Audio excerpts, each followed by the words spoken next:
Okay. If everything's working correctly, I should be live. Starting up a little early just to make sure that the stream is working correctly. Hello, everyone.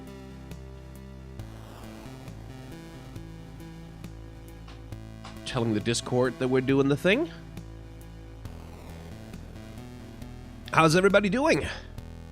Are we excited for another Nintendo Direct? Why did I say it in that voice? I don't know. It's like midnight where I am, and I got up at like 6 in the morning today because I don't know why. Because I couldn't sleep anymore. So I'm a little wired. Chugging a monster. But I'll power through because I want to see the Goomba revealed as the last Smash Ultimate character. Or the blue-haired Fire Emblem swordsman. Only here for the 0% chance of Silk Song news. Yeah, I don't... There's not going to be any Silk Song. There's not going to be any Silk Song. There's probably not going to be any Breath of the Wild 2. There's not... Well, I'll be surprised if we hear anything about Bayonetta. Like most of the things that people really want, I just don't think are gonna happen. There is a leak. I won't spoil it for people since that's apparently spoilers, but there has been a leak of a thing that I'm quite happy to see is coming, but, yeah. I really do hope for a new Fire Emblem game, because, like, it's been a few years, and it's like, it's about time now. Has it been more than a year? How long has it been since Three Houses? Jesus, I don't remember. Time is a construct. Yeah, it was 2019. It's been a couple of years. So, like, it's about time for a new Fire Emblem announcement. Birdly for Smash. No. People are hoping for a remake of an old Fire Emblem game. That would be nice. That would be nice. I wouldn't mind that. Like, the GBA Fire Emblem games, like, if they did, like, a remastered package of, like, all of those, that would be cool. How old am I? Oh god, too old. I am ancient, like, older than the stars. I was here before the first hot breath of life blasted into the universe, and I'll be here after it is gone. Will you play the Deltarune alternate route? Nope. No. And the reason why I won't is because it will make me feel very bad inside, and I don't want that. I have watched the alternate route, like, I've watched someone else's playthrough of it, so I know what happens in it, but I don't want to play it myself, because it just makes me miserable. I played the Undertale, Genocide route, like, I tried, and then I got to the point where I killed Papyrus, and I was just like, nope, no, I can't do this. I can't do this. No, I do not have the heart for, like, why would I put myself through this? No. Like, oh, hey, thanks, Sandra.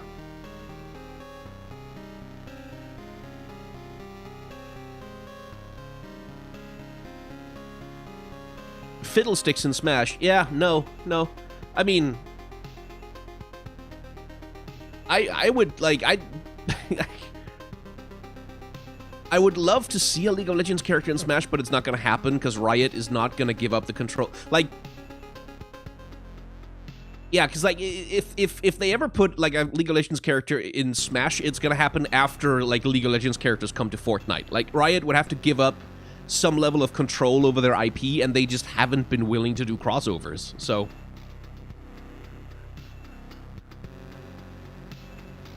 So, like, I don't think that's gonna happen.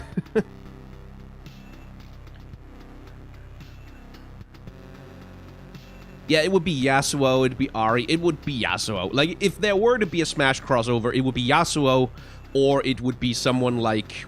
I don't know, Lux or something. Like, it would be one of the, like, the really iconic, like, the really popular characters. Do I like Metroid? Fucking love Metroid. I'm so hyped for Dread. Where's the video about the lore level up animations? I've never made one, so I think you may be misremembering that one, Xiao. Riot's own Smash game. Like, actually, yeah, like, that's more likely. Well, they're working on their fighting game, but, like, I would consider it more likely for Riot to, like, make their own Smash-like, rather than license out their characters for Smash. And yeah, like, Jonathan, I'm hoping for Sora too. Like, I really want Sora in Smash. I really, like, it would be so good, but this never gonna happen because Sora is co-owned by Disney. And Disney are not gonna do that. Like, Disney are not gonna license that out. Like, it's not Square Enix alone who can decide where Sora goes, unfortunately. It's, Disney have to be in on that licensing agreement as well, and that's, like, licensing anything with Disney is a motherfucking nightmare. And I don't think Nintendo is ever gonna want to even get into, like, I hope I'm wrong, but, like, I don't see Nintendo bothering to get into licensing hell with Disney for a character for Smash. Don't think it's gonna happen. I just want the Ruined King game. Yeah, you're not gonna hear anything about that here. Like, my sense of the Ruined King game is that it's been delayed. Intentionally, it got delayed by COVID, and then it got delayed by the massive Texas power outage over the winter, because Airship Syndicate is a Texan studio, and they got hit really hard by the collapse of the Texas power grid. And my sense now is that they've probably delayed it intentionally to make changes. Like, I think they're making changes to it because it's coming out after the Sentinel of Lights event, and they're gonna make changes and, like, maybe address some of the criticism from the Sentinels of Light event. Like, that's my sense of it anyways, that they're, like, since it's already been delayed so much, they just went, fuck it, let's just delay it longer and make it better. That's my sense of it. Oh, thank you, Dylan. Long time no super chat. Just wanted to say I love your work, and Edelgard is my favorite Fire Emblem 3 Houses character. Edelgard is the best one. She's the best one. Edelgard is, she's good. She's very well written. Yo, Brian! What the fuck? Haven't seen you in chat before, I think. Say hello to Brian, everybody. Brian Smalley is one of the people who runs Battle and Brew in Atlanta. If you're ever in Atlanta, go there, because excellent food. They have trivia nights. It's a fucking cool place.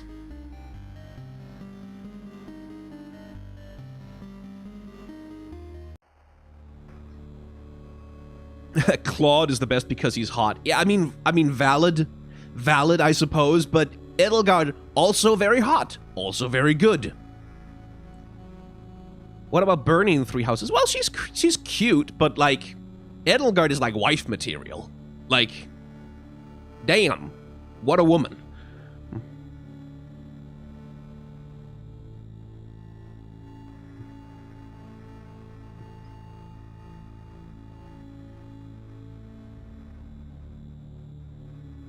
Dimitri's pretty great. Yeah, Dimitri has a good story. But, like, he's, like, also a fucked up little boy. Like, boy, poor kid.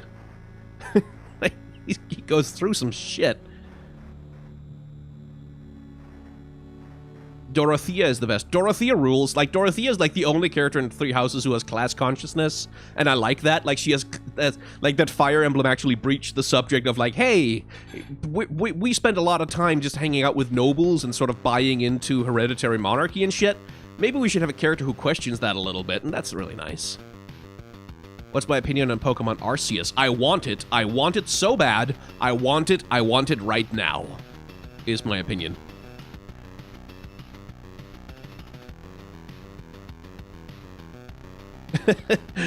Aurelion Sol in Smash? I mean, Sakurai would.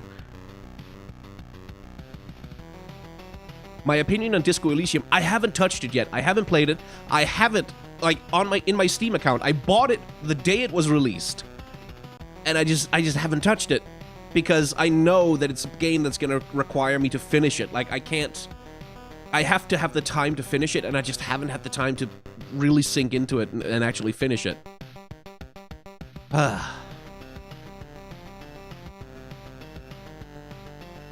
Hey, Shifu. Hello there. General Kenobi. 2B for Smash? No. That's not happening, unfortunately. Do you think the new Yumi skin is better than Academy? No, I think it's worse. Like, I don't really vibe with the pumpkin-headed cat thing. Like, it's cute, but it's like, I don't think it's a great skin, unfortunately. It's not the worst one she has. Although, actually... Well, shit, I've already made the short about Yumi's worst skin, but... I could argue that Bewitching is actually the worst one. Fuck. Am I gonna do that? No.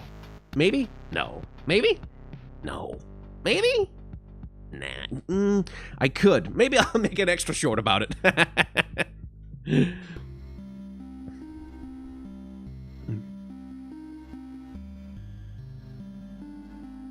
Do you find bewitching a bit boring this? Yeah.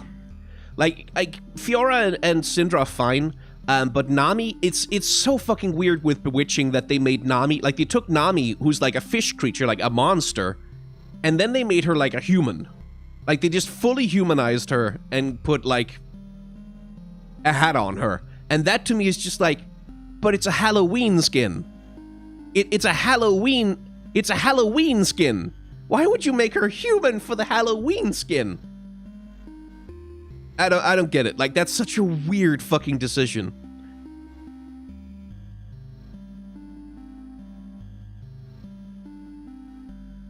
Anything you're expecting from Deltarune? No, Bruno, like, I mean, I have my theories, and you might see some content on my channel about that at some point in the next couple of weeks, but boy, I don't expect anything from Deltarune, because I know that Toby Fox is gonna pull the rug out from under us like 15 times before that game is over.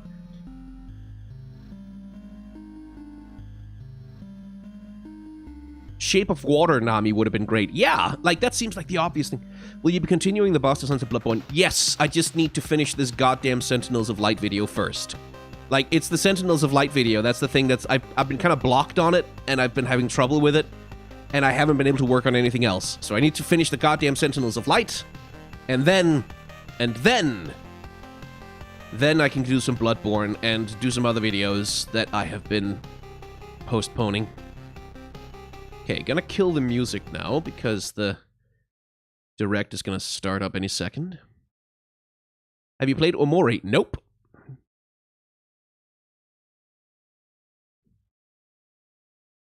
Mass Effect 3, James Fitzpatrick, is gonna happen once I'm done with Great Ace Attorney. I'll start up... Oh, wait, no, not Great Ace Attorney. Once I'm done with Skyward Sword, we'll start up Mass Effect 3. Will you touch on the Sentinels of Light visual novel? Yes, a lot. In fact, that's going to be the primary thing that I'm concerning myself with, because I think that's the core of why Sentinels of Light went wrong. Oh, here we go! I think it's the Smash character they start with.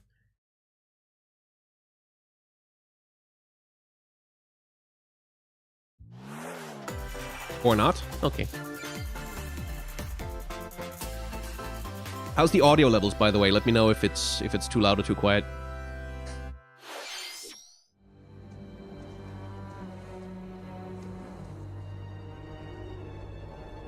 Castlevania?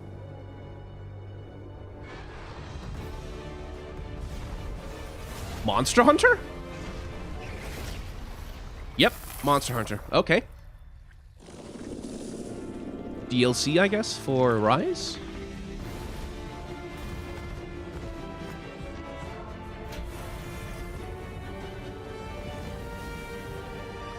I mean, hella Castlevania vibes there. They chose that well for, like, a Halloween.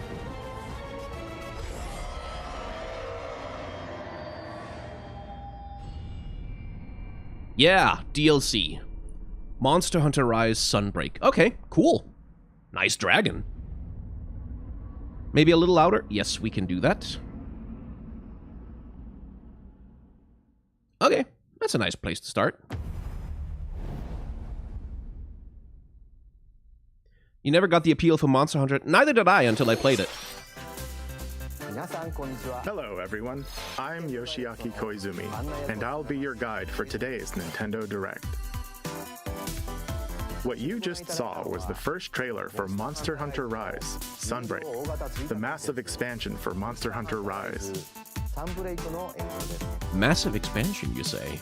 Our friends at Capcom are working on many new elements that will enhance the experience for players of Monster Hunter Rise, including new stories, locales, monsters, and, although not touched on in the trailer, new hunting actions and quest rank.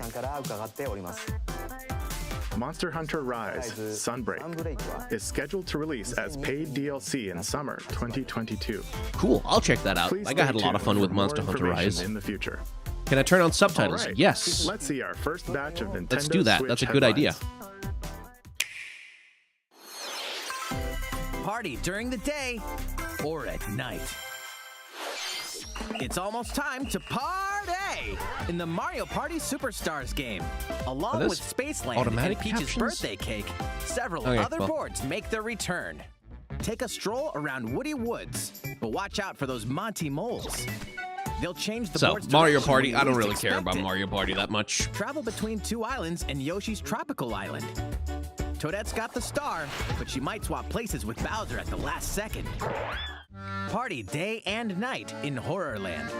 That King Boo statue I is do like the harmless during aesthetic day, of the Mario but at Party. night, it'll swipe stars from unsuspecting players. Need a break from boards? Head to Mount Minigames and play in minigame-only courses. Compete against players worldwide for the longest win streak in survival. Or work together in the cooperative multiplayer tag match. Okay, Mount why did it Minigames will freeze have there? 7 courses available.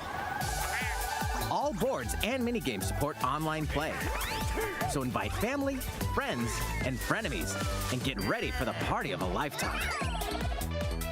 Mario Party Superstars launches on the Nintendo Switch system October 29th. Pre-orders are available now on Nintendo eShop. A new RPG is in the cards. Oh? Welcome to Voice of Cards.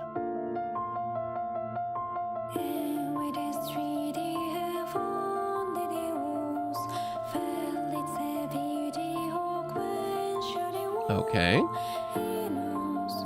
Ooh, that's a really nice little monster design. That's cute. At the Queen's behest, you'll set off on a fantastical journey to slay a fearsome dragon for honor and fortune. Everything in this realm is represented as cards, from the protagonists to shops, towns, That's a nice art design. and environments. In this fresh take on tabletop RPGs, you'll square off in turn-based card battles where your skills and a little bit of luck will determine the victor. That seems nice and chill. Not very exciting, but like... A spellbinding experience from the creative minds of Yoko Taro. Of and course what it's this Yoko Taro. cycle Of is course about it's to Yoko Taro. unfold. See, now I'm really interested, because like if he's writing... Voice of Cards, The Isle Dragon Roars, launches on Nintendo Switch October 28th. Pre-orders Now and I'm a free interested. demo will be available Shit, today now I'm on interested. Nintendo eShop. Because like he'll do something. Like he'll do some... Become a hero. Or Oh, an hey, absolute speaking of Disco disaster Elysium. a human being. You awaken in a hotel room in the city of Revachol, devoid of your memories. Soon, you learn that you're a detective and get entangled in a strange murder case in the groundbreaking role-playing adventure Disco Elysium: The Final Cut. As you interrogate people and uncover clues, internal dialogues will begin. To investigate, you'll need the help of the 24 skills living within you. Your behaviors and available choices will change depending on how you develop these skills, directly impacting how the story progresses.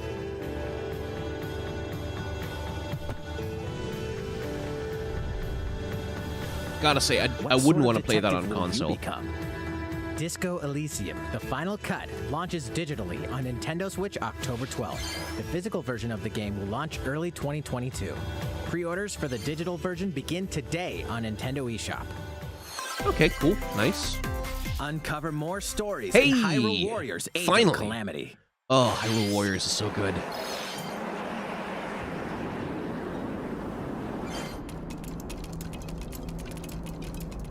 Hello, Terraco.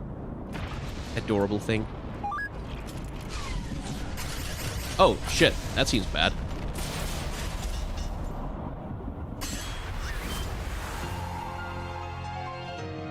No, don't freeze now. And about that courageous friend of yours, it seems I owe him as well. The King of Hyrule must not fall! You know, you're pretty good for a little kid. We'd better partner up on this, don't you think? They won't harm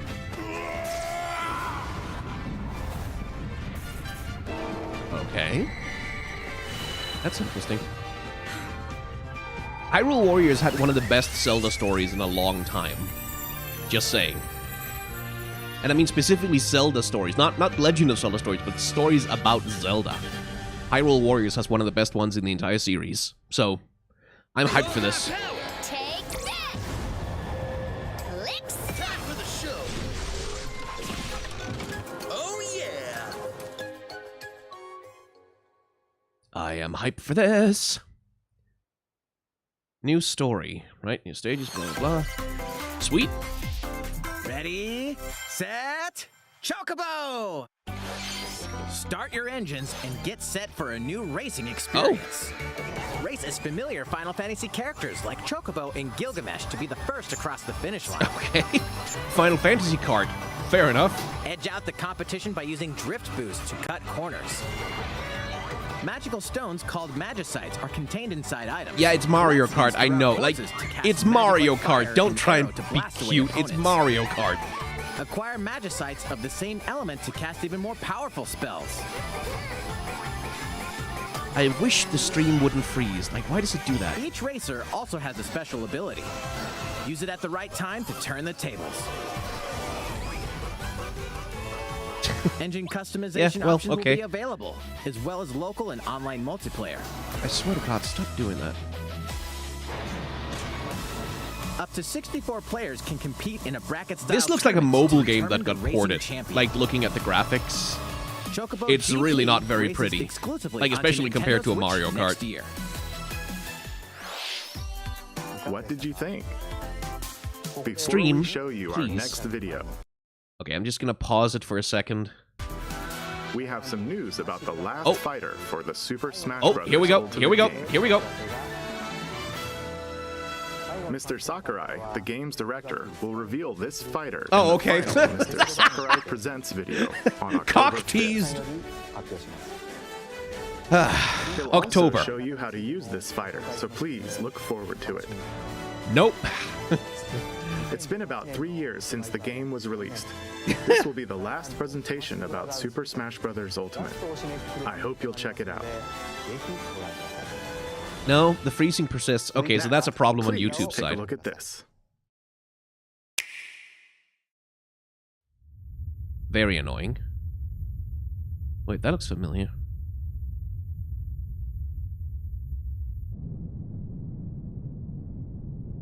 Have I seen this before?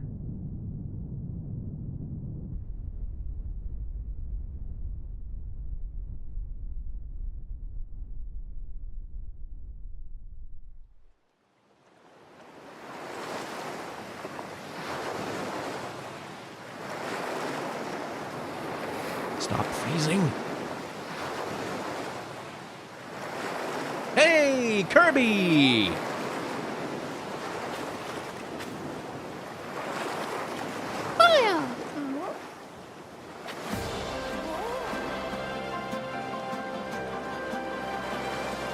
Well, that's interesting. Oh, that's new. Kirby and the Forgotten Land. That's new for Kirby. Like, everything about this is pretty new for Kirby. I think that's his first real 3D game.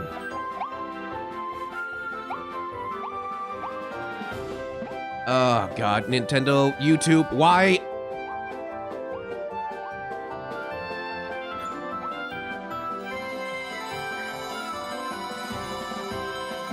I'm just gonna quit the YouTube stream and hop over to Twitch to see if that's a little bit more stable.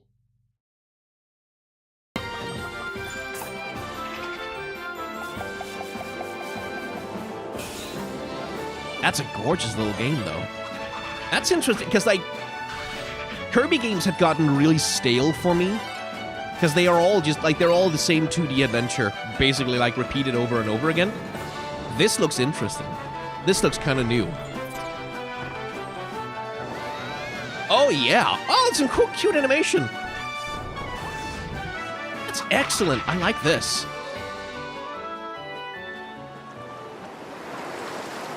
I like this. So Kirby was leaked ahead of time by Nintendo themselves, like they posted it on their release calendar. so people knew about this game before the Direct. That was the trailer for Kirby and the Forgotten But Land. I'm fucking up for that. In this new game, you can freely move around in 3D areas using familiar Kirby moves. The Kirby setting finally also getting his appears Mario to be 64. mysterious, filled with abandoned structures from a past civilization. What lies in store for Kirby? The Post game a is scheduled to post a release Kirby in lips. spring 2022. A Puck Kirby lips? Something We like hope that. you'll look forward to Kirby's new adventure. Next, we have this to show you. Please take a look.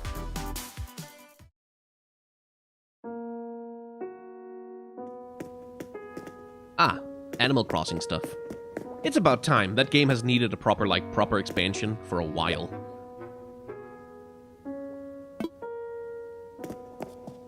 Oh, hey, it's Brewster.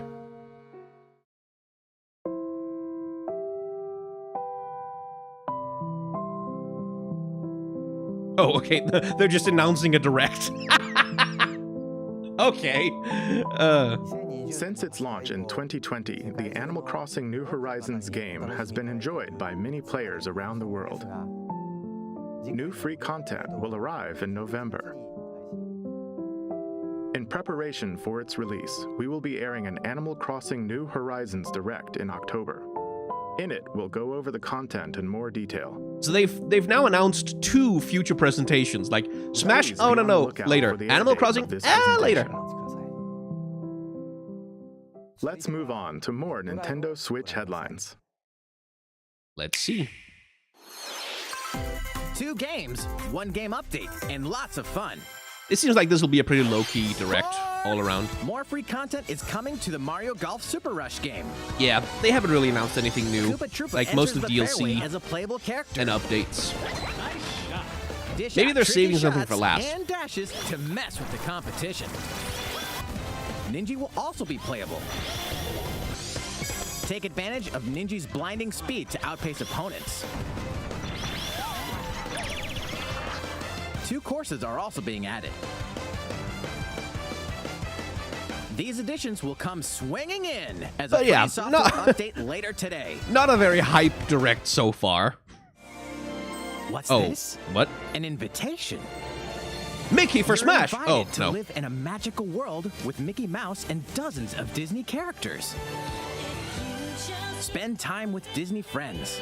Craft your Am I gonna own get copyright whimsical claim for that costumes and music? furniture, and explore delightful Disney-themed worlds. All downloadable content from the original Nintendo 3DS version is included. Oh my god, it's a Disney 3DS Magical port. World Jesus 2 Christ. Enchanted Edition soars onto Or, well, Nintendo the Switch this sequel, holiday. I guess. A Oh, there it beloved is! Star Wars game is coming to Nintendo Switch. Blast off to captivating Oh, planets okay. and join forces with Jedi, droids, and outcasts in this blend of action, role-playing, and adventure. I thought maybe they were, like, Will you use announcing, like, the Force for remaster, good, but no. or It is will you just, be lured to the dark side? it's just an upscale, I think. Your choices determine the galaxy's fate in Star Wars: Knights of the Old Republic, launching on Nintendo Switch November 11th. Pre-orders Yeah, begin just an today upscale with on better Nintendo textures. eShop. There's one thing you must always remember. Stay human. This is the city, humanity's last stronghold against a virus that turns people into the undead. In the cloud version of Dying Light, 2 right. Stay Human, you'll need to And it's a master cloud both version, oh hardcore no. and tactical combat to survive in this brutal open-world You really action need to RPG. improve your servers for that, Explore Nintendo. alone, or with up to 3 other players in online co-op as you unravel the dark secrets of those in power during the day. But Then yeah, plunder I the don't layers care of about the Dying Light. infected at I've night. never had any affinity Your for it. decisions will shape the story, but they'll also have consequences. No matter where your actions lead you, there's one thing you must always remember. Stay human. While you're at it, take the prequel on the go in Dying Light Platinum Edition. Scavenge for supplies, craft weapons. No, and I'm face good. hordes Like, of the that's the thing infected about Dying in a Light is like, post-apocalyptic every time I open look at world. its systems, Dying Light it's 2 like, Stay this Human feels like cloud version every launches single on other Nintendo Switch February zombie 4th, survival 2022. crafting, A like free demo will also first-person launch the action same day on platformer, like Nintendo eShop. all of that shit. Dying Like, Light it Platinum feels like Edition so many other comes games to that I've seen a Nintendo Switch million times October before. 19th. Pre-orders Like on begin Steam today Greenlight. on Nintendo eShop. so I can't really get excited. Oh, okay, here we go. Morality, Triangle or strategy. Liberty. In Triangle Strategy, a fiery chronicle of war presented in stunning HD 2D. My apologies. Your actions will lead you through a riveting story that changes based on the decisions you make. Oh, I'm so In the hyped for end, this. Where will your conviction guide you? You have gone to the one place I cannot follow. In response to the survey about the demo released in February of this year, the game has been fine-tuned with a focus on elements that received lots of feedback. These include adjustments to the difficulty, improvements to on-screen visuals, camera angle controls, the ability to review previous dialogue, That wasn't in there before? and streamlined game flow and loading times. More details I'm are really now hyped for available this. on Nintendo.com. Like, is the closest thing we're going to get to a Final Fantasy Tactics. Triangle Strategy will launch on Nintendo Switch March 4th. 4th, Nice. 2022. And it's so pretty. It's so Orders pretty. begin today Oh, on that like Nintendo that eShop. HD pixel art style that they've developed for like Octopath Traveler. Ooh, gorgeous. Oh, there's the Dread trailer. Do I want to watch it or do I want to go in spoiler free? I can't fucking believe that Dread is real. Are faced with overwhelming power. Your highest priority should be simply to survive. I can't believe that Dread is real. Like, it's this fucking meme of a game. And it looks so good.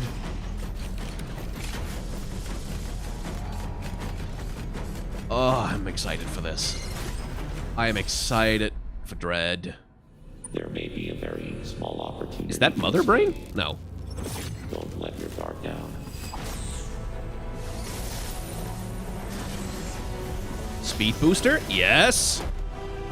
Oh, Various suit is back. Oh, that's Kraid. What the hell is he doing there?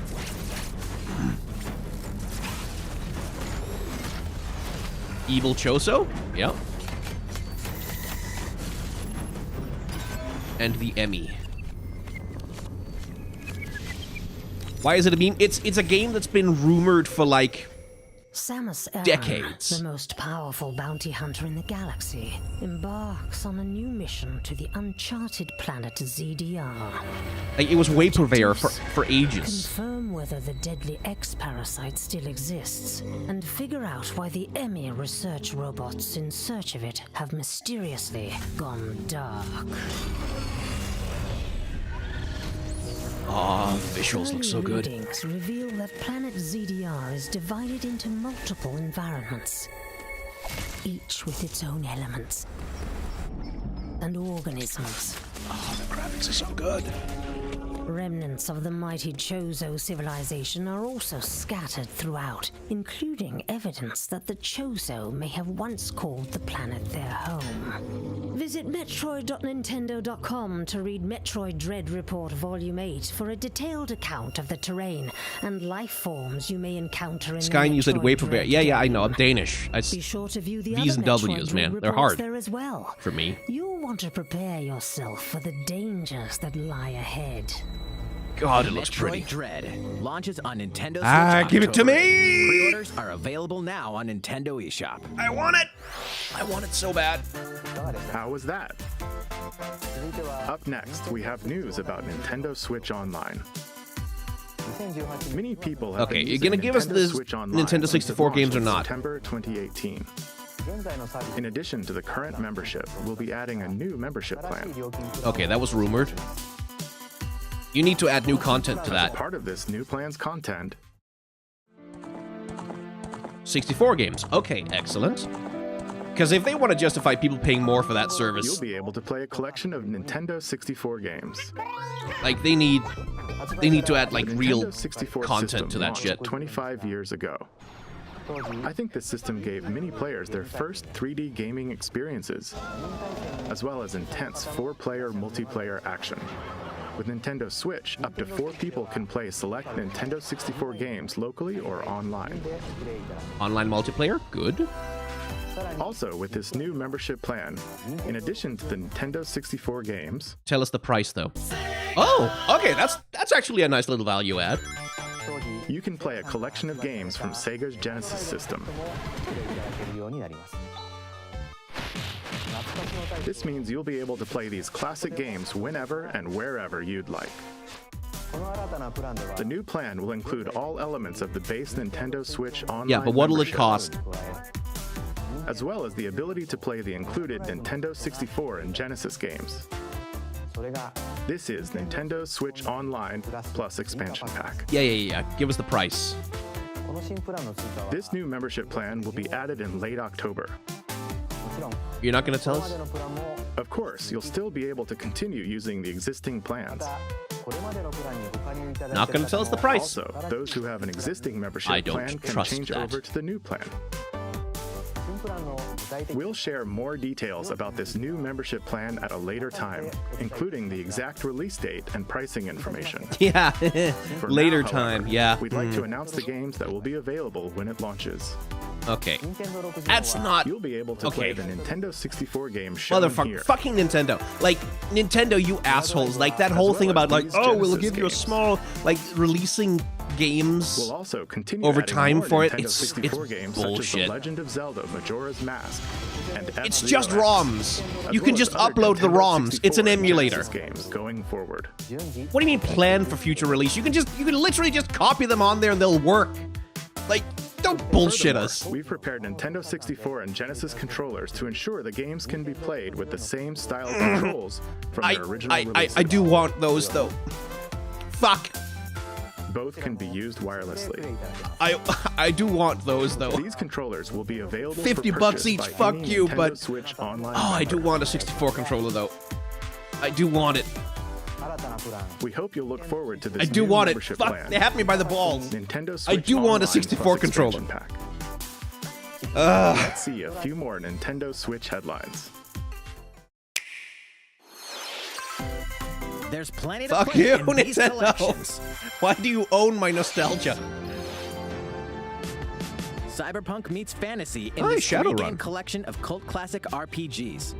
As a Shadowrunner mercenary, you'll explore a dystopian future where magic has Shadowrun reawakened isn't a and cult fantasy classic. creatures Like, have the come back to SNES life. game is a cult classic. Immersive branching narratives, skill-based character growth, But those games and came out gripping like, what, turn-based tactical combat await 13 or in something? Like, Shadowrun they're not Trilogy, cult classics. launching on Nintendo Switch next year. The perpetual struggle there it against is. Count Dracula continues. Castlevania Advance Collection brings together 4 classic Castlevania games with deathly beautiful graphics and hauntingly epic music. The Rewind, Quick Save, and button mapping features will also Nice. ramp up your fight against evil. All regional versions of each game, Oh. as well as a gallery mode with never-before-seen artwork, are included. Castlevania Advance Collection launches It's on weird Nintendo that- Switch later today. That, like, Rondo of Blood is in there. Because that never released on the... An almighty Advance. classic returns. Wait. ActRaiser? What? What? What the fuck? ActRaiser? The classic Super NES game ActRaiser returns on Nintendo Switch, now remastered in HD. As the Lord Oh, of Light okay. and Almighty God, only you can save mankind from the forces of Tanzra, the What the Lord hell? of Dark. You'll wage war in 2 phases.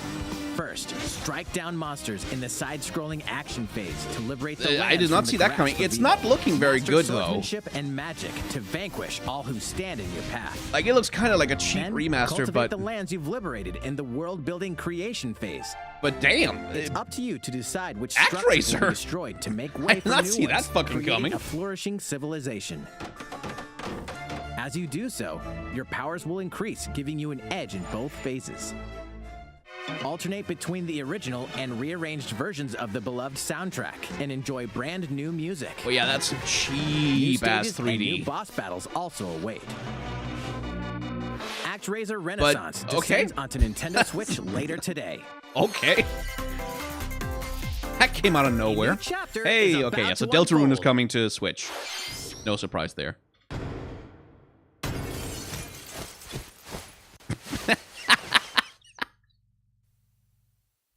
Toby.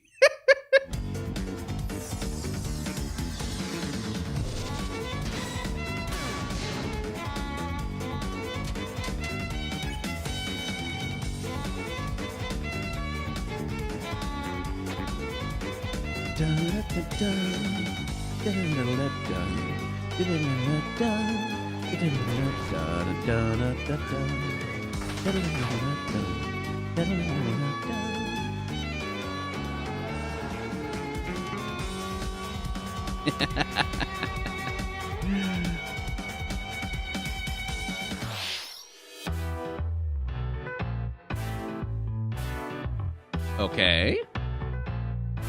What are we montaging through here? Milestone Hot Wheels Unleashed. Okay, don't care about that. Surviving the Aftermath. Oh, right. I remember that one. Never could get interested in it. Shin Megami Tensei 5. Yeah, digital pre-orders begin today. Fair enough. Don't care. I'll care once it releases, but pre-orders not so much. Wreckfest, no, fuck off.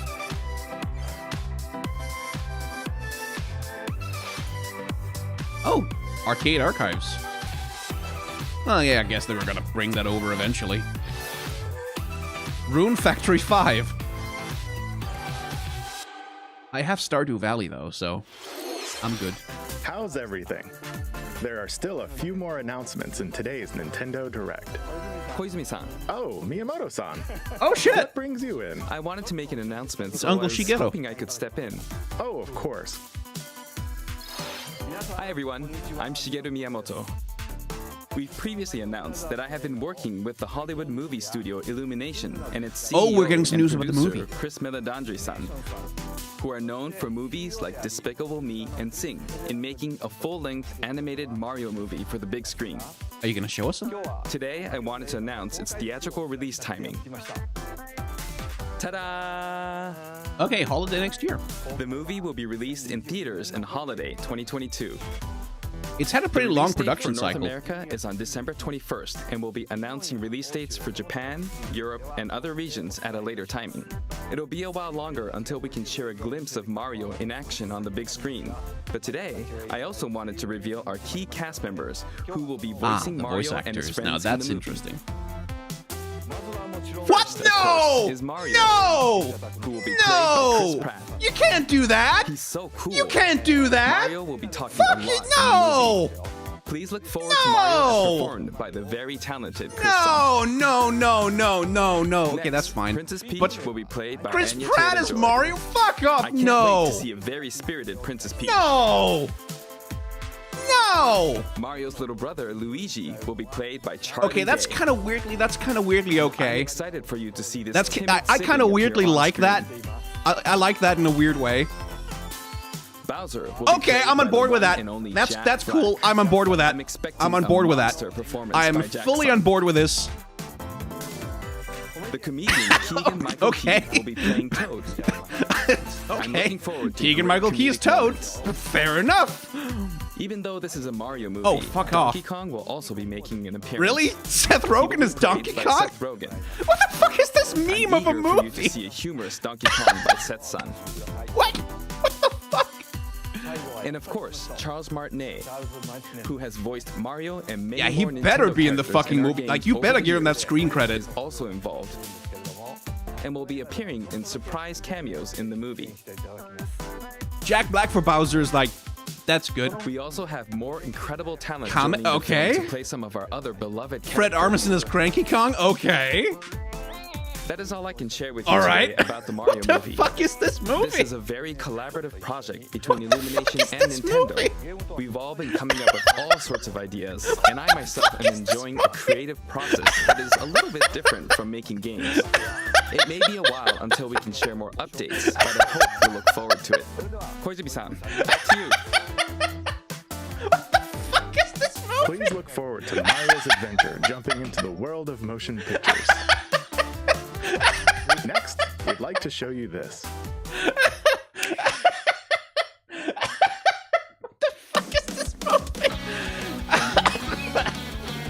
Okay. Hey, Splatoon. Okay, good. Splatoon, let's calm down. Chris Pratt is Mario. Oh my god. It's gonna be a train wreck. It's either gonna be a train wreck or it's gonna be fucking amazing somehow. Like, somehow it's gonna be completely fucking amazing. Or it's gonna be a train wreck. Either way, it's gonna be great. Oh my god. Oh, Lord. Some really fucking cool powers on display, though. Oh, Ninja Squid. That rules.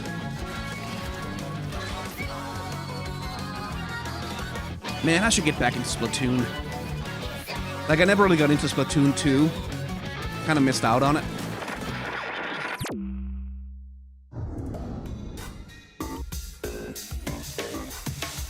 Why do you have hair?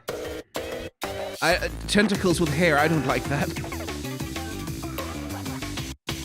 Ooh, Upside Down City. Some really cool aesthetics.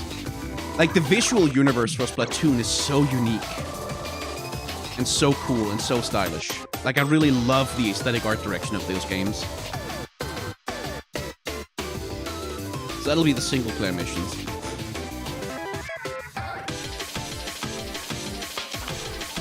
Like, there's really nothing else that looks like Splatoon nowadays. Like, it's sort of the inheritor of, like, those experimental, like, Dreamcast games, like Space Channel 5 and, Jet Set Radio. Like, that, I feel like that's sort of the lineage of the aesthetic of Splatoon.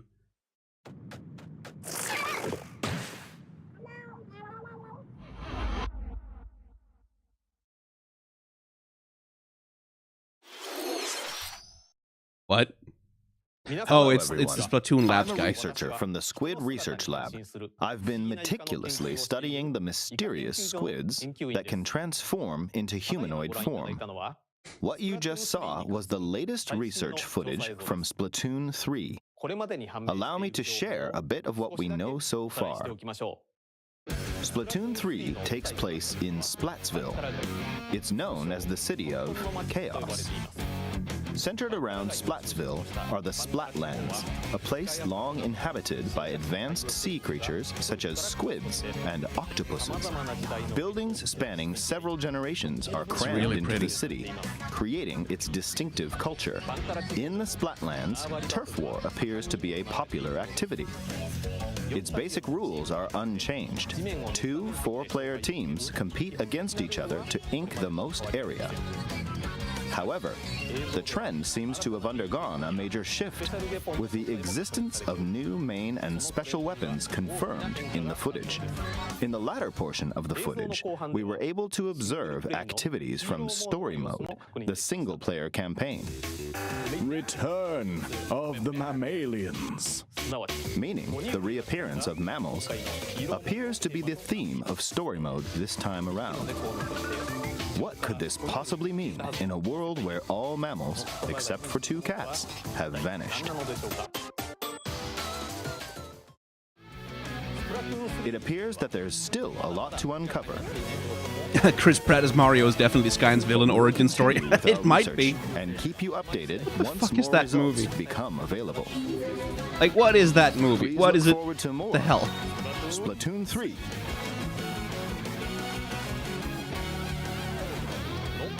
Updates to come.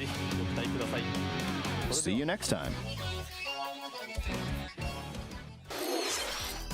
So, what did you think?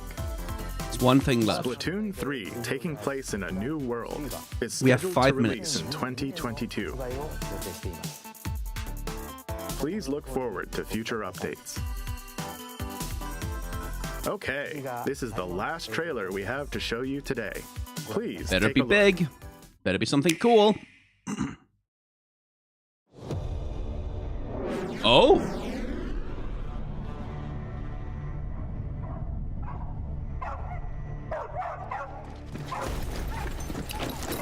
Wait, what?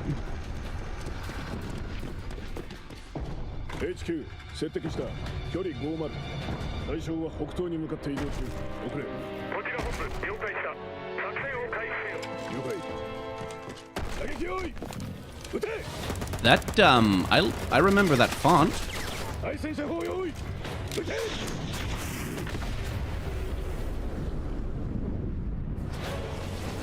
HQ 対象は3つ効果は見られない理解し効果は見られない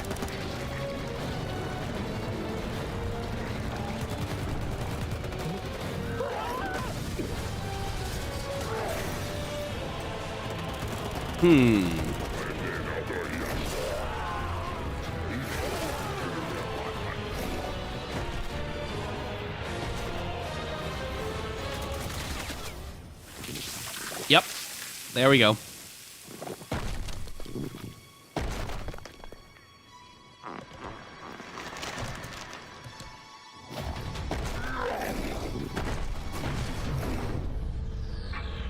Guess who?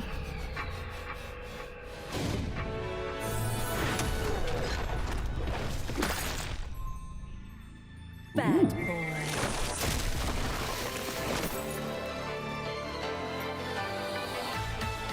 Damn, girl! It seems I'm unfashionably late. Yes, you but are. I'm ready to give you everything you want.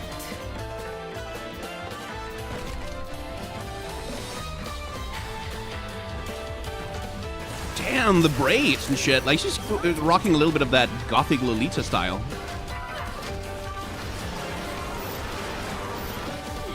Frickin' took you long enough, Platinum. Like, I knew when I saw the font, but I didn't want to spoil it for anyone.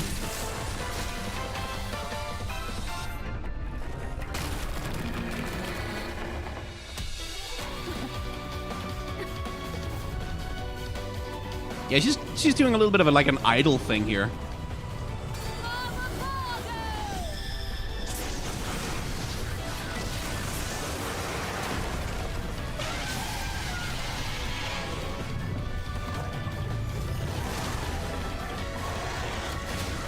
Okay, that rules.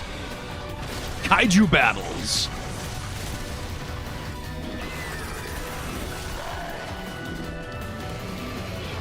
And like she's controlling it by dancing. That's pretty rad.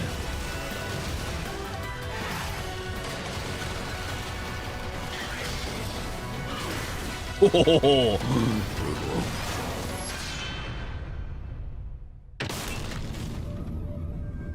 Hail. It's about time. Yep, that's platinum. That definitely looks platinum.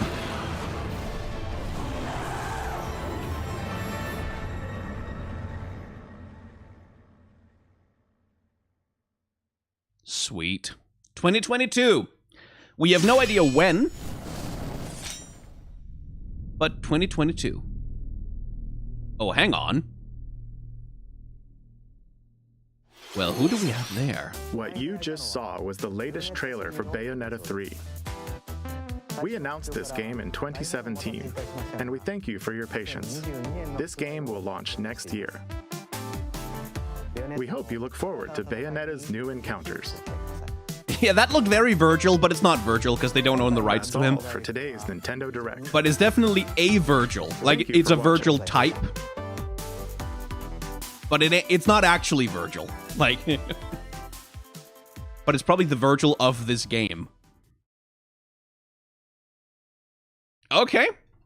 No Smash. No additional removal. No Smash. They announced another stream on the 5th of October where Sakurai will show off the new fighter. But no actual, like, it was a pretty low-key direct all around. Like, not really a lot of new announcements. Not a lot of new anything. Mostly just like DLC updates, some indie games, like ports coming to the platform. Yeah, no Donkey Kong, no nothing. The big new thing was Bayonetta. And then also that completely fucking bonkers, insane, what the fuck are they doing cast for the Mario movie. Keegan-Michael Key as Toad? Chris Pratt as Mario? What the fuck? Yeah, 3D Kirby, right? But that was leaked before the stream, so it kind of didn't register as a big thing for me. But fucking Chris Pratt Mario, I don't, and it's fucking Illumination, like the Minions people are making the movie, which like I don't. What the fuck is this movie gonna be? What's this even gonna look like? Like. What the fuck is that movie gonna look like? What? I'm just lost for words. I don't understand what that movie's gonna be. I don't get it. I do not comprehend. They need a big name actor for the role, otherwise no one would watch it. Yeah, I mean, that's the state of modern, like, kids animation, is that, like, the way that modern kids animation tends to work is that the studio will pull in, like, some big name actors for the voice roles, and that'll be the thing that convinces the parents to go and see the movies, like, to go and bring their kids to the movie. Okay, like, because this actor I like is in the role, so maybe it'll be a little bit funny or something. Like, that's sort of part of the business model of those animated features. But the thing about this is, like, the Mario movie is not like a typical, because, like, they announced this thing like a couple of years ago. Like, it's more than a couple of years. Like, it's been a long time since they announced the Mario movie.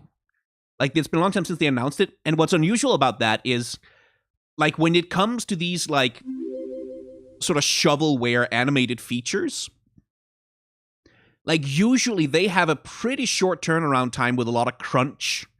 And they're generally not, like, worked on for, like, half a decade before they come out. Like, they tend to release on, like, a relatively quick schedule. So it's a little bit unusual that like, the Mario movie has taken so long. And that tells me that Nintendo has been, like, hands-on with quality controlling on this thing, which tells me that, like, okay, maybe Miyamoto has something in mind. Like, maybe Miyamoto has actually had some actual creative control over this thing, and it won't be just, like, a fucking Minions movie. But then that voice cast just tells me, like, no, this is a fucking Minions movie because there's a bunch of celebrities that make no goddamn sense for any of the characters except Jack Black as as Bowser. But yeah, it's a very strange I don't understand it. It's a very I'm through my 5th run in Disco Elysium. It's such a great game. Please consider. I will play it someday, Paul. I will play it someday. Believe me. But yeah, I don't know what to think about that Mario movie. I don't know what to think about it. Because, like, what the fuck? Like, I was expecting, like, that for Mario, that they'd go with someone like someone who had, like, a little bit more age and gravitas. But Chris Pratt, like, when he plays characters in the animated movies, he plays, like, the young, enthusiastic, sort of naive dude. Like, that's his casting. Like, and he's tried to break out of that, but that's who he is. Like, as an actor, is like, he's the young, sort of silly, kind of naive, slightly dumb dude. Like, that's his typecast. And so casting him as Mario is like, what are you gonna have him do?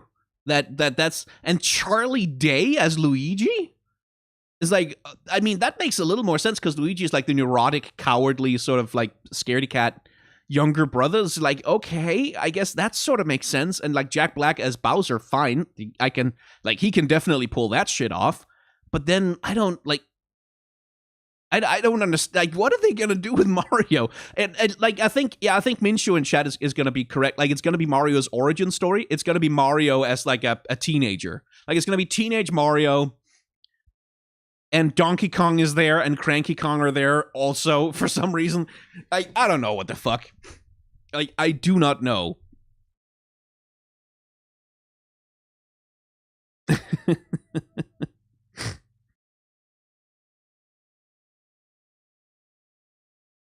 I don't know. Yeah, I wonder what Chris Pratt's Mario voice was. It'll just be Chris Pratt's voice. Chris Pratt does not do impressions. He does not do accents. He has one voice, and that's the one voice he uses. So Mario's voice is gonna be Chris Pratt. Like, I've heard the guy try to voice act. He's not great at it. Like, he can't really disappear as a voice. You know when Chris Pratt is voicing a character, and it's gonna be like, yeah, I mean, Kiyoshi, at least we didn't get James Corden. At least they didn't put James Corden in it. That's something. I mean, either way, like, whether the movie is going to be a out-of-the-blue genius masterpiece because Miyamoto somehow fucking pulled it out of his ass, who knows, or whether it's a complete fucking disaster, I'm seeing it in theaters. Like, I am definitely seeing it in theaters. I need to see this for myself. Oh, God. Can he do a Brooklyn accent? I don't think so. Maybe. Maybe he can. I don't know. But, like, Chris Pratt has never struck me as an actor with a lot of voice range. Good grief. Good grief. So yeah, like that was a low-key smash. Like we got Bayonetta 3, that was the big one.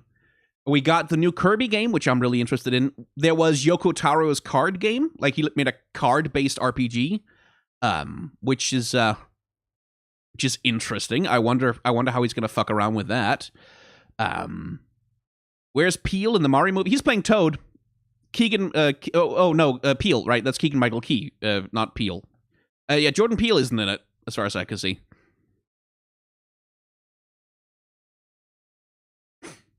And outside of that, it was mostly just DLC updates and ports. Like there's a Monster Hunter DLC that I'm interested in, and like this triangle strategy, but like there was no really big announcements. There just weren't. Like we got 2 announcements of future streams. Like we've got here like the final Mr. Sakurai Presents for Super Smash Brothers Ultimate was like the 5th of October, where we will see the last fighter, which is probably gonna be a big deal then, like if they're doing a whole thing.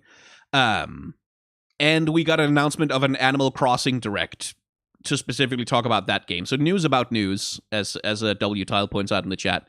And then not a lot of big announcements. Like mostly just updates on games we knew about already and ports and shit like that. Oh yeah, the Castlevania GBA collection is good. Like that's a nice thing to have. Deltarune Part 2 was kind of hyped too. Well, I mean, we've all already played it, like... so, I don't know. Was that a new Metroid trailer? Wasn't that a Metroid trailer they'd already released before? I feel like I recognized a lot of it. But yeah, Bayonetta finally, like, we know Bayonetta is coming in 2022. We don't know when in 2022. Like, it could be Christmas 2022. It could be, like... Who knows? Like, Platinum has already kind of delayed that game a lot, so who knows when that's going to be coming out. But yeah, not a lot to get excited about, just I'm still stuck on fucking Chris Pratt as Mario. I am stuck on Chris Pratt as Mario. I don't understand. Like, what the fuck is this movie gonna be? And it has Donkey Kong and Cranky Kong and Spike in it? What the fuck is Spike doing there? And Kamek is also there. Like, but no Yoshi, apparently? Or maybe Yoshi's just not gonna have a voice actor? I don't... Like, fucking go back in time 12 hours and tell someone that Chris Pratt is going to be announced as the voice actor for Mario. Like, just fucking try and leak, like, go back, like, 48 hours and try and leak that ahead of the fucking Direct. Try and leak that on Reset Era or something. And you'll get laughed out of the fucking room. But no, Chris Pratt is Mario. Oh, fucking hell. Who is Spike? Yeah, well, I can't fucking rewind on one of these, so let's see if we can find it. Oh, hang on. Do they put that up as a separate thing? No, they don't. Right. Let's see if we can find it. Wait, no, that's the E3 Direct. Fuck. Hang on. Past live streams. Nope, they've unlisted it. They have completely deleted it. What the dick? There we go. Okay, let's see. Mario movie, where are you? Here we are. Is Mario, who will be played by Chris Pratt. He's so cool. Mario will be talking a lot in the movie. He's not so cool. Chris Pratt isn't cool. To Mario as performed by the very He's never been cool in his life. Next, Princess Peach will be I don't know Anya Taylor-Joy. I can't wait to see a very spirited But like, she looks the part. Peach. Like, I don't know. She probably has the voice for it. Mario's little brother, Charlie Day is Luigi, will be Luigi. played by Charlie Like, Day. that makes sense. Like, somehow that makes I'm excited sense. for you to see this timid sibling Somehow on that screen. makes sense to me. Charlie Day is Luigi. That makes sense to me somehow. And Jack Black is will be Bowser. played by the one and only Objectively a Jack great Black. call. I'm Objectively a expecting great a casting. monster Like, if performance by Bowser Jack's has son. to talk, he should talk like Jack Black. That makes sense. And then Keegan-Michael Key is will be Toad. playing Toad. Because, I'm yeah, looking forward sure. to great comedic moments. Let's have him talk like that's the whole Even movie. though this is a Mario movie, And then Seth Donkey Rogen as Kong Donkey will also be Kong, making an which again appearance. is like a thing that He will be weirdly played by somehow Seth makes Rogen. sense, but it's also really I'm eager stupid. for you to see a humorous Donkey Kong by Seth's son. Like, I don't. And they give Charles Martinet cameos. Like, he's gonna probably voice like 15 supporting like side characters and shit, and they better give him a lot of roles. Like Martinet, for being shafted for the Mario voice part, which was his, like that belonged to him. They'd better give him like 14 Voice billion Mario cameos in and that many more goddamn Nintendo movie. Characters in our games over the years is also involved, and will be appearing in surprise cameos in the movie. This feels like a big shitpost. Yeah, it feels like a shitpost, right?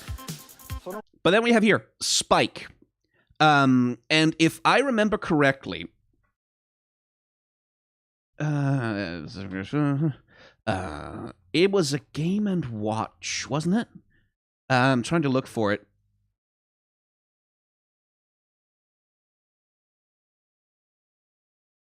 Because if I remember correctly, wasn't he from like Let's see if we can find him. Where is he? Where is he? There he is. There he is. There he is. Foreman Spike. That's what he's called. This is Foreman Spike. And he is from, what was it called? Wrecking Crew? Or... Yeah, Wrecking Crew 98. Which is one of the early games that like Mario showed up in.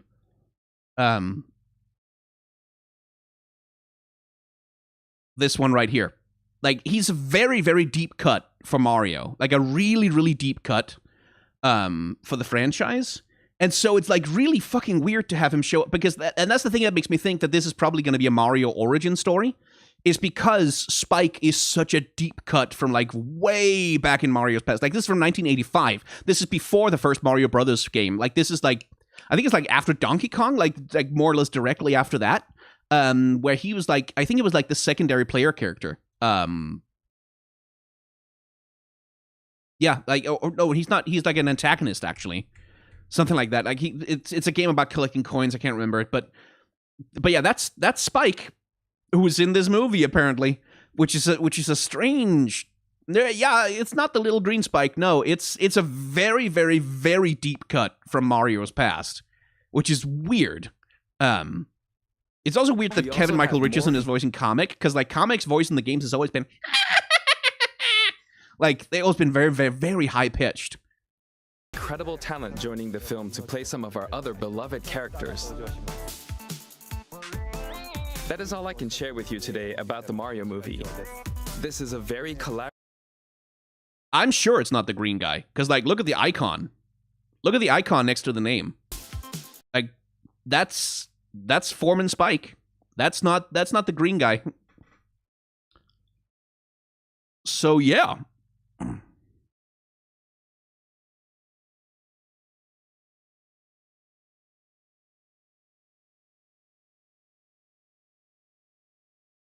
This is weird.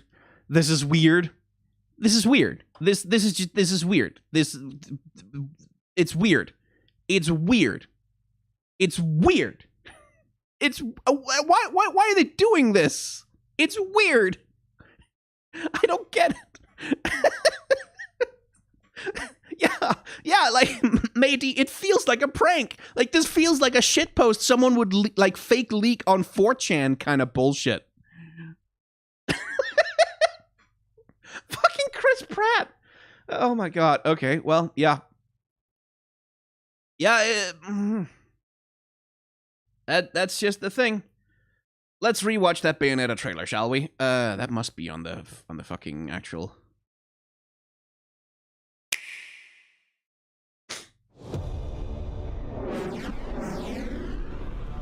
Just to remind ourselves that it's real.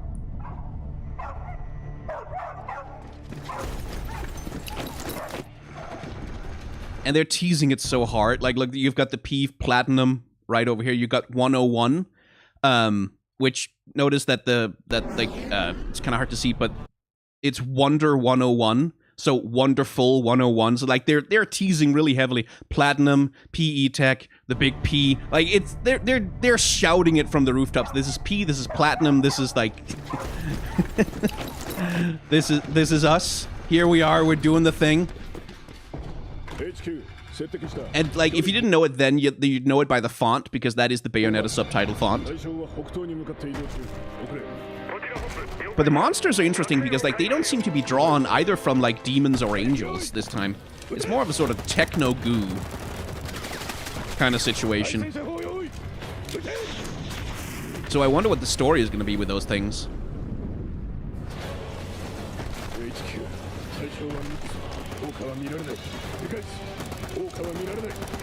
Maybe they're a little bit more like Oni, actually, in their way. Like some parts of the design, anyway.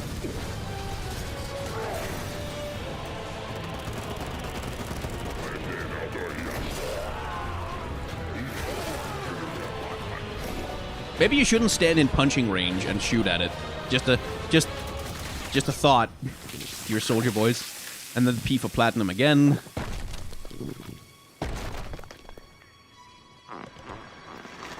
And the fake out.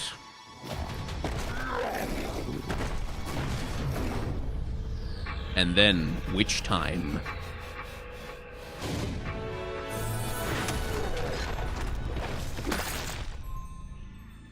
Bad boy. And I mean, my girl is looking good. That's a very different look for her too, because like we had like the sort of beehive, like very very tall braid thing, Eiffel Tower thing that she had in the first game. Then we went all the way over like sort of like your lesbian aunt. Kind of short hair territory, like sort of pixie cut. And now she's like in full, like she's got these braids going on, like this dress thing. And she's doing like idol moves, basically. Like, this is a very different kind of femme there.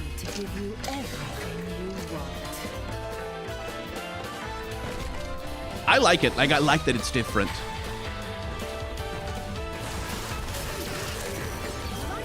And her animations are, like, different, too. Like, there's a lot of different vibes to, like, just the way she's animated.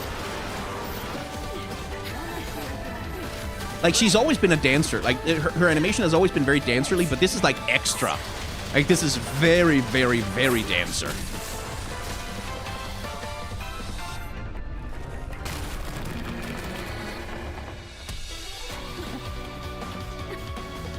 And, like, with idol stuff, like, that looks like sort of like idol dance moves, like that's style of choreography, insofar as I can tell anyway. I'm not that familiar, which I think is cool. Like that's a cool thing to draw on, especially for Bayonetta, who's like often like whose style and aesthetic is so bounded in like high fashion a lot of the time, to sort of bring that idea of like her using dance moves to control monsters like that. That's really cool. Like that's a great way to bring variety to the thing. And it looks like a very different thing, because like original Bayonetta games were much more sort of in their environment design like Devil May Cry-ish. And this feels like, I mean, this is presumably some kind of big battle, and I guess there'll be like more traditional exploration, but like that's a very different vibe and a very different gameplay like gameplay loop than like we've seen in Bayonetta before. So that's cool. Like it's cool that they're doing new shit with her. And not just doing, like, Bayonetta 2 again. Now, let's see about that Virgil. Because it ain't Virgil. I'll bet you that it's the Sean, or something like that, but... Okay, show up, buddy. Because, like, that is not the Yamato. But, like, they're clearly, like, they know what they're doing. Like, they're teasing this as though this is, like, the Virgil to Bayonetta's Dante. But, like, it ain't Virgil, but it's something that's riffing on the same idea. And this presumably will be the recurring antagonist character that we'll have some, like, cool duels with over the course of the game. But it ain't Virgil. It would be very cool. Like, a crossover between Devil May Cry and Bayonetta is, like, would be the thing to do. Like, that would be the thing that makes us all cream our pants, but Not gonna happen. Evil stepsister? Yeah, something like that.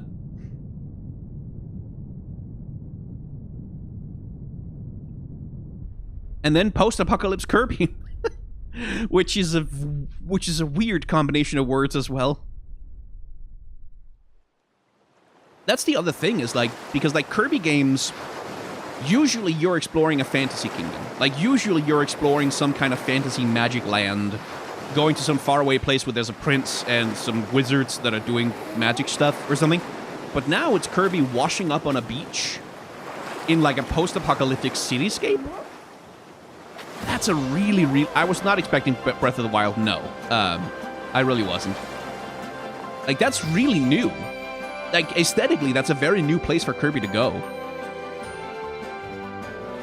And it's weird. Like watching him run through like a abandoned shopping mall is weird. Like, you don't belong there, Kirby. What are you doing?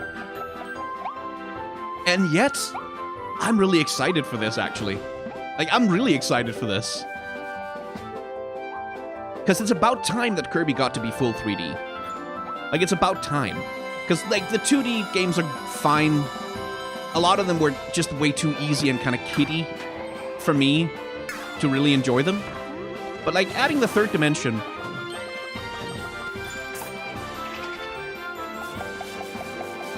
like, that adds something to it, you know? I don't think it's going to be a difficult game by any means. Because Kirby games never are, and they don't have to be. But, like, this at least feels like it's not the same Kirby game that I've already played, like, 1,500 times. Which is how I felt with like, what was it called? Star Allies? Or Dream... whatever. The last one.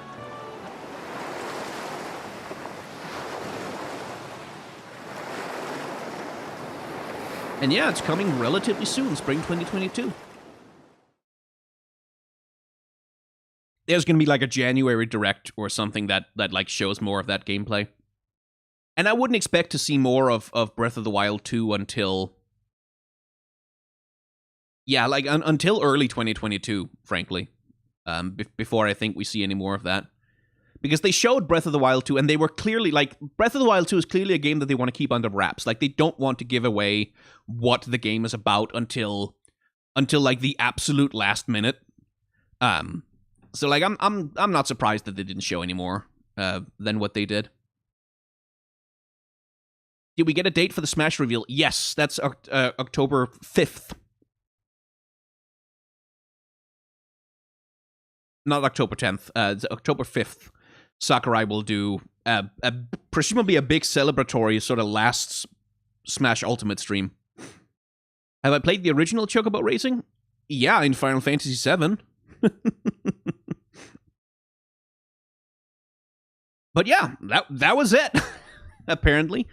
Again, not a very hype direct, like a very sort of downbeat, low-key affair. Which is weird, because like you would expect them to start... at this point, they would start laying the groundwork for, like, their holiday releases, but I'm guessing we're going to have a direct, like, closer to the holidays, sort of properly teasing all the stuff that's going to be released for that period.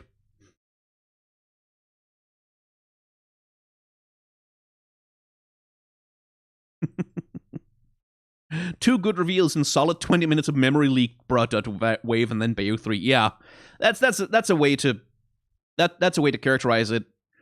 Tuaismnaiste Urlanaik Thon Orogun Triumphantor. I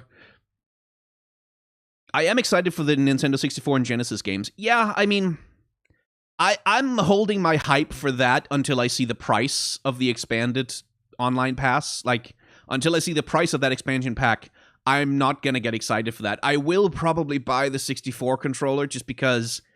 like, that was the first console that I owned that was mine. Like, only mine. I didn't have to share it with my siblings. I have so much nostalgia, like, tied to the Nintendo 64.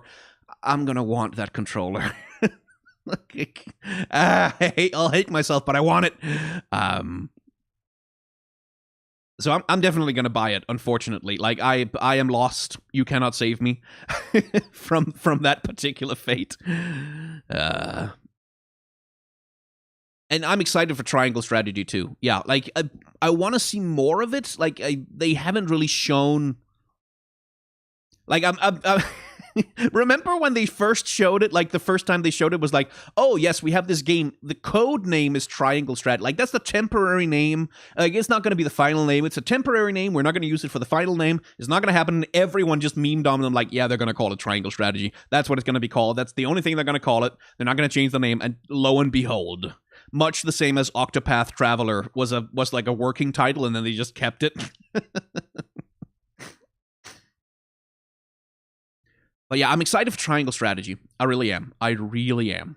Because that's the closest we're going to get to Final Fantasy Tactics. It's the closest we're going to get. And I'm hoping that the story is as serious-minded. Like, that it's not just a sort of fantasy good guys do the fantasy thing and save the world story, but that they sort of take the political aspirations of Final Fantasy Tactics and run with that. I really hope so.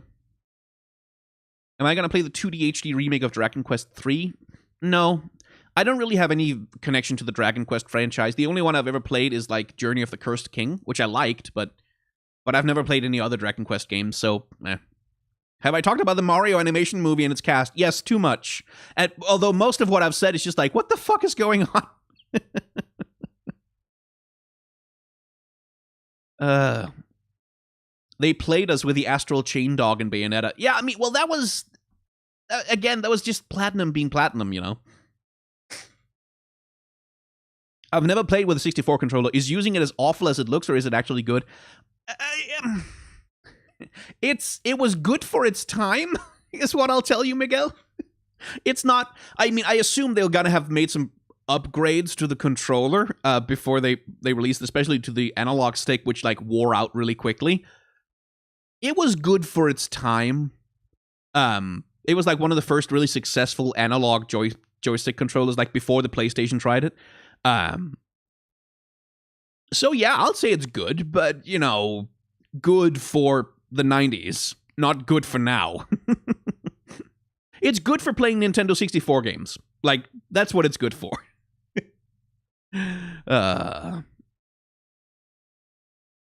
Am I gonna play Metroid Dread? Fuck yeah, I'm gonna play Metroid Dread. Holy shit, yes, I'm gonna play Metroid Dread.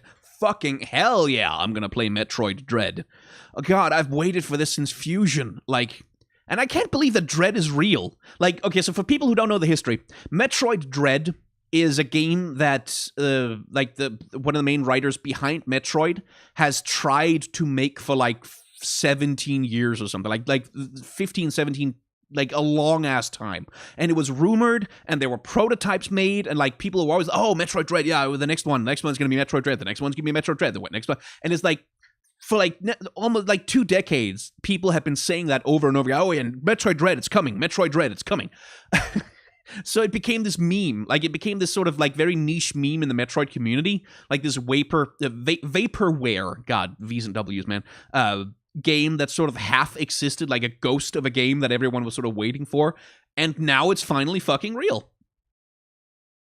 Still debating whether I should play the Super Metroid, the 3DS remake, or just let my Metroid thirst build up.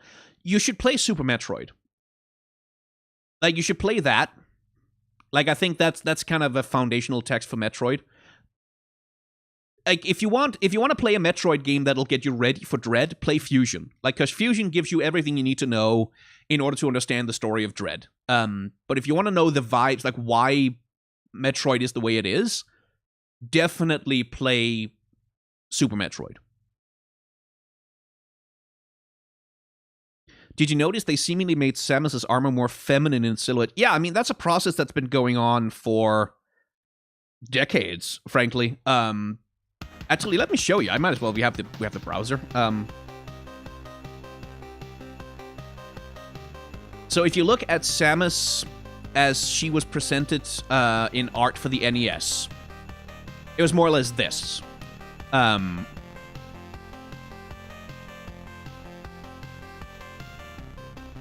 Like, it was this deal, right?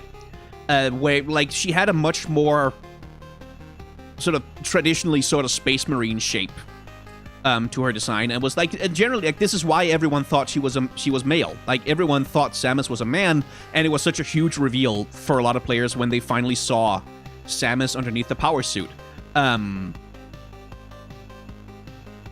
then, like, later on, this is for Super Metroid, we got things like this, where, like, you can see they've narrowed the waist of the armor a little bit to give it a little bit of that hourglass shape. And like at that point, they already sort of started, because everyone knew Samus was a girl, they sort of started, okay, let's hint at that in the character design a little bit more. And that's just continued and continued and continued with every revision of Samus. Her suit and her character design has gotten a little bit more feminine, like a little bit more leaned in, like especially like you look at this one, look how narrow the waist is here. Like just how they've really narrowed in the waist and given her that hourglass shape, sort of really hinting at the femininity underneath. And I don't think that's bad design, especially on the Smash model, you can really see where they're doing it. I don't think that's necessarily bad, because it still looks like cool fucking badass power armor. But the point when it really reached its apotheosis, like that's with Zero Suit Samus. Like once Zero Suit Samus was introduced, that was sort of the point where Samus became fully like a gaming hot girl. In sort of the more traditional sense, and that's the point where we get to see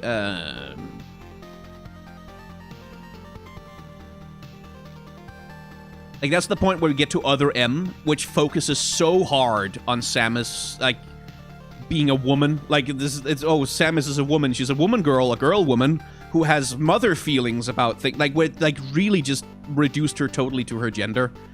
So that's a long process that's been going on all throughout the Metroid's history, is like Samus's gender has become more and more and more important to her character design. The hell? Oh my god. God damn it, I should not Google search things like that.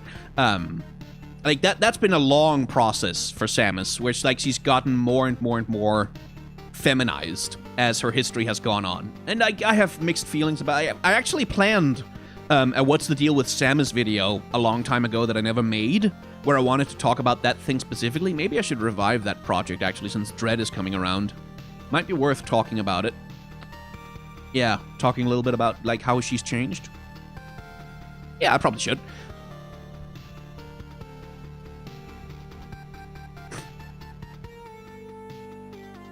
But yeah, we're just hanging out now. The direct is over, so this is just, we're just gonna...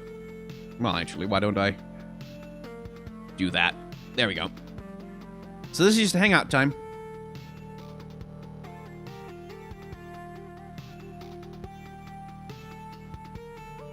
This music, Caro, is from Loop Hero, which is a very good game, if you're into sort of passive strategy games.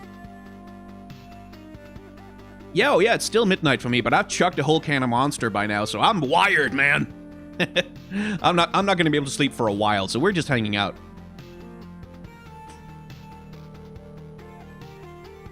Oh, my Pokemon trainer art of myself? Yeah. It's been a long time since I've drawn any kind of big illustrations.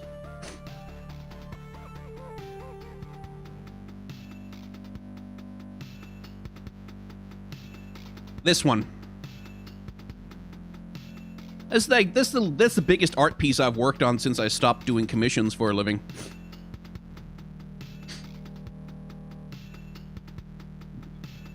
That would be my team if I was a hiker. Like, that was the idea of drawing myself as a hiker and, like, imagining what kind of team I'd have. Like, because either I would have 6 Gravelers that all know self-destruct and use it immediately, or I would have that team. Can you tell us which Bayonetta look is your favorite? Ooh, I probably prefer Bayonetta 2. Like, just because that's more my type. It's just, like, that personally appeals to me more. Ooh, I should do some shorts about Bayonetta's character design, shouldn't I?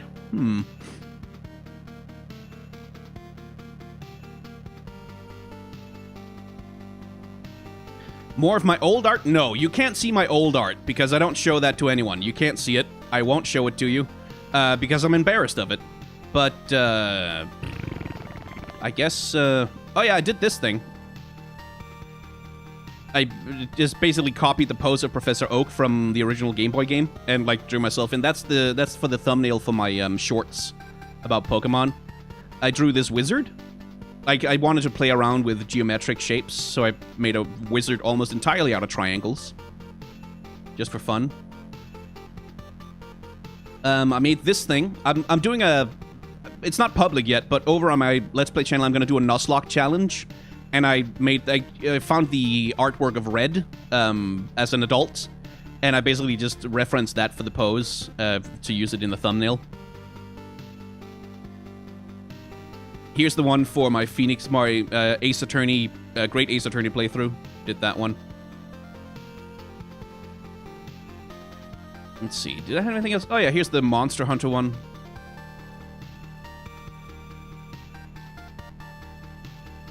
My little Hollow Knight guy. Did I do anything good in 2020? I don't know. Probably not. Yeah, I didn't do a lot. I did do this. The doll from Bloodborne. But I didn't really draw much, did I? No, I didn't. Yeah, not a lot of art in 2020. And that's about as far back as you're going to see. Because the rest of it I'm embarrassed of.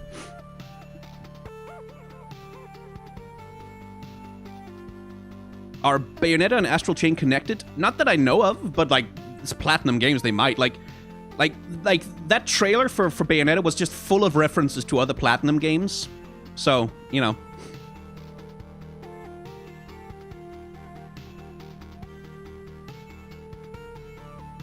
Can't wait for my Bloodborne video. Me neither. I really want to do it, but I need to finish this fucking Sentinels of Light video first. I have so many notes, like, you would not believe, because I had to watch through the entire goddamn visual novel and the Wild Rift visual novel, and, like, I had to go through, like, the comics and try and figure out, like, how much media they published and read the stories, and, like, holy fuck. They put out so much shit for the fucking Sentinels of Light event. And it should have been good. And a lot of it is good. Like, a lot of what they did for Sentinels of Light is actually good. But they fucked up the most important part. Like, so, yeah. Yeah, it's Wallpaper Engine. It's a Dark Souls 2 wallpaper I've got going here. What was my favorite song from Deltarune Chapter 2? That was Killer Queen. The Killer Queen Attacking? Is that what it's called? Like, the boss theme. Because that just goes. That goes so fucking hard. What was the best part of the direct for me? Oh, definitely. Well, I mean, technically I laughed the most at Chris Pratt as Mario, but the best part was Bayonetta. Like, finally getting Bayonetta confirmed.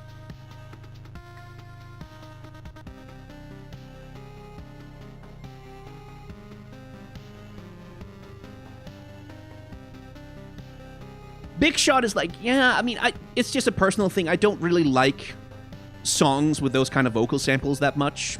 It's like, it's just not, like, just not my speed. It's not a bad song at all, but it's just not my speed compared to Killer Queen. Yeah, all of Twitter must be fucking melting down over the Bayonetta news finally.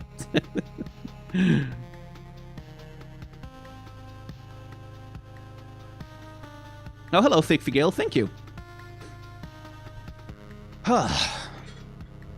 James Corden is Wario, apparently? No, he's not. No fucking way.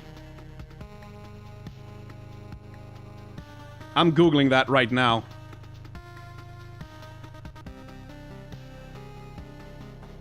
Yeah, no, he's not. Fuck you. You made me scared for a second.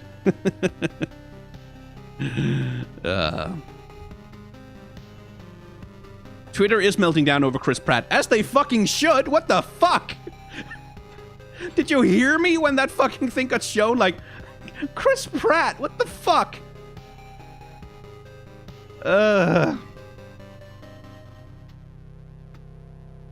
Like, of all the actors they could have chosen, Larry David would have been a more natural choice of Mario. Like, what the fuck?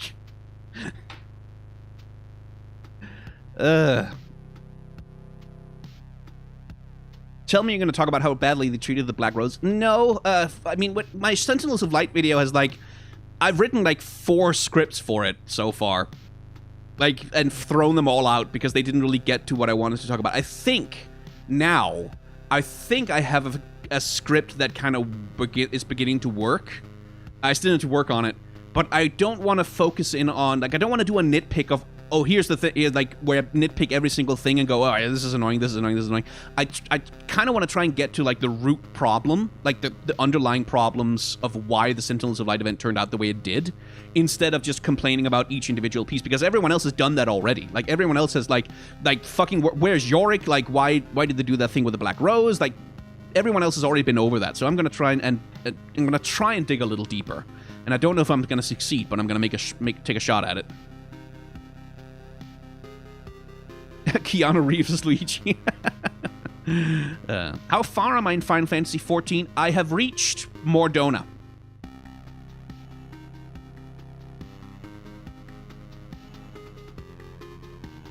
But I can't remember when those episodes will come out publicly, so. Have I read that one essay on Reddit by Handsome Taco? I don't remember that username. I don't really go on Reddit, Noah, because anytime I go on Reddit, like, there's like a decent chance that I'll see people talking shit about me, and that's just not good for my mental health. Because there's been too many times where, like, I've tried to click on a thread on Reddit and, like, oh, okay, this is an interesting conversation about a thing, and it's like, oh yeah, I hope TV Scan is going to do a video about that, and like 15 replies of people just calling me an asshole, which is not fun, particularly. It's like, you get used to it to a certain extent, but I don't seek it out, you know.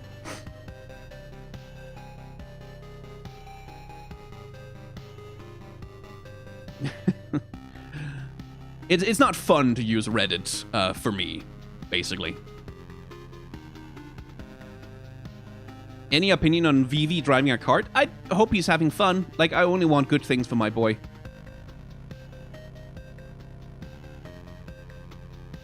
You are not an asshole. Sometimes I am, Mario Sandra. Sometimes I am. I try not to be, but, you know, I'm only human.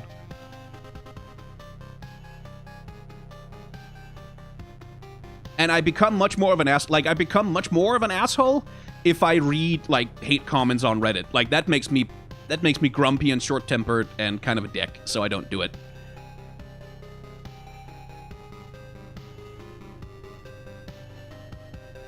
Brian David Gilbert is the only man who can play Waluigi. I mean, imagine a Mario movie where Brian David Gilbert plays everyone. That's what I want. That's what I want.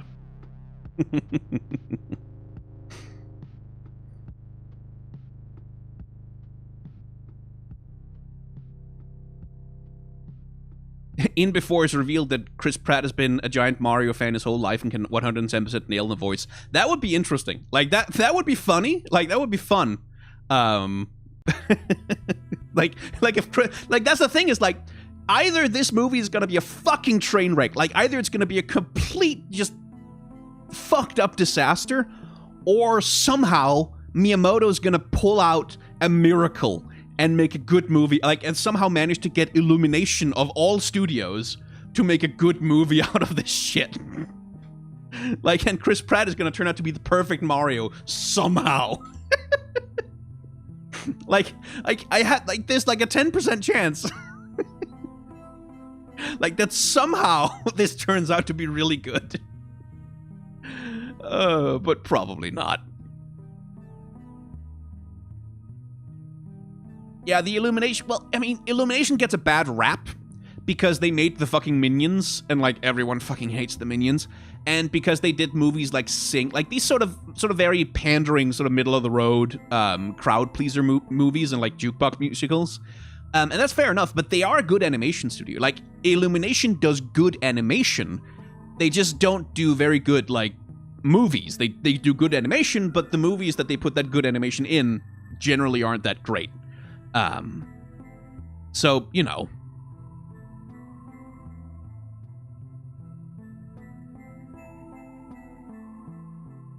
If this movie fails, Nintendo will pretend they didn't know anything about it. Yeah, I mean, of course they will. Well, no, Odin, actually, they can't, because Miyamoto has been so public about his involvement.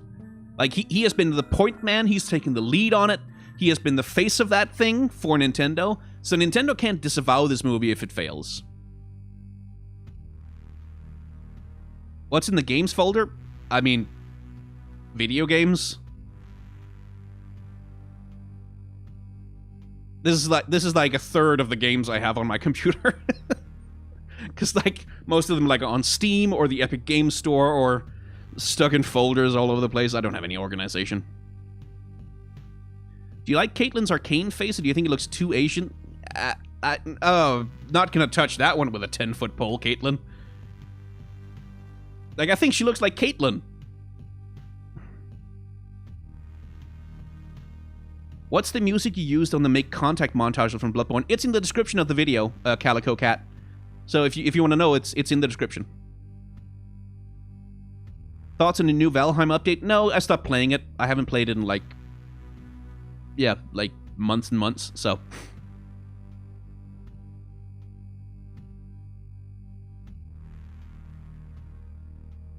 What do you think about the Monster Hunter movie? I haven't watched it. Because the reviews were terrible. And of course they were, because it was fucking, it's the fucking Resident Evil guy who did it.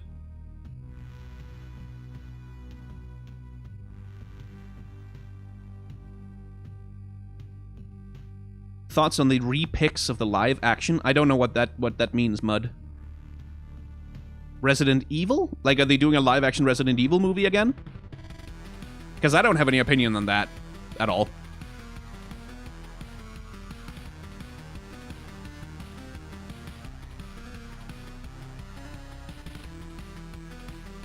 Who's my dream Smash character? Sora.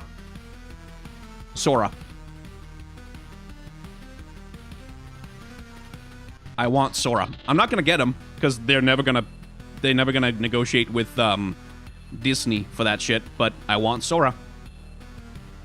I want Sora.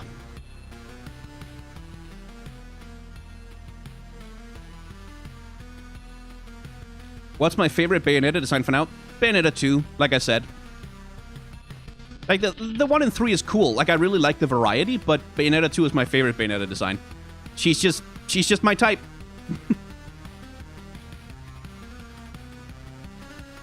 What's something you're most excited to see in Arcane? Yeah.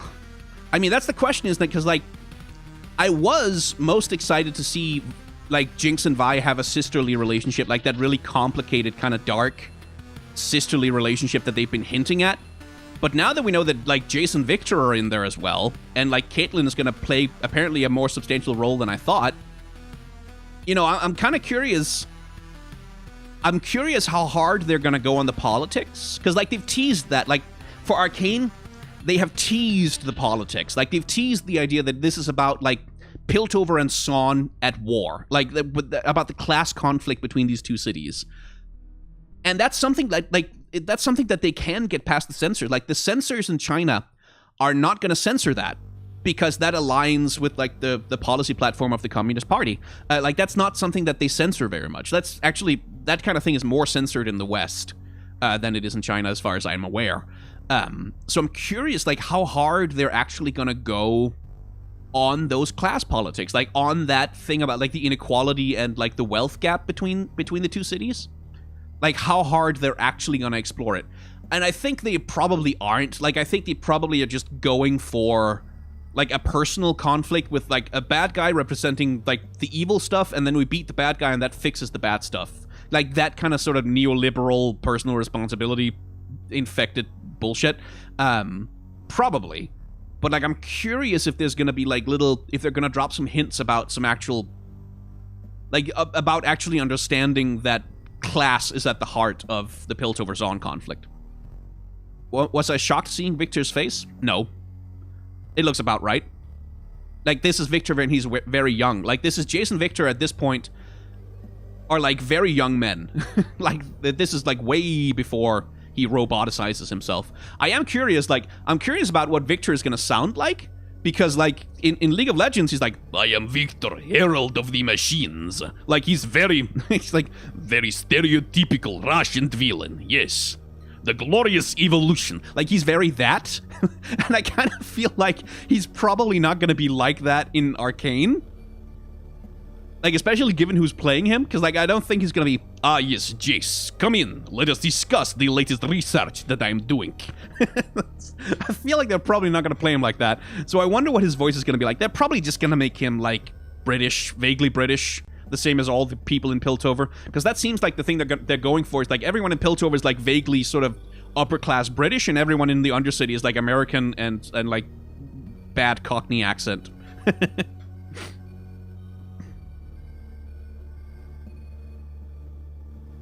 When are you gonna make a video about League of Legends politics? I keep planning one, Caro. I keep planning one, but other stuff gets in the way. And also, like, I think about the comments that I'm gonna have to deal with on those videos, and I'm like, like, I want to make them, but I'm not eager about the comments. Like, I'm not eager to deal with them.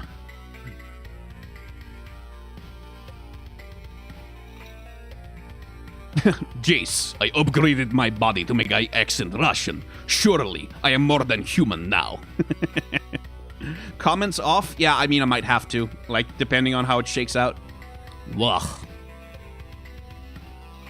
Is it too much of a tangent if I ask you about Lil Nas X? Lil Nas X is gay as hell, and it's fucking cool. Like, he's good. Like, he's fucking good. Like, I'm not, like, necessarily super into his music. Like, it's fine. Like, it's perfectly good. He's got a couple of good songs that I like, but like, as an artist, he's really interesting and cool. Like, that kid knows what the fuck he's doing. And, like, he's a master. Like, he's a master troll. Like, he's so good at internet culture. So, like, I like Lil Nas X. I'm really glad that he's around. He makes pop culture more interesting.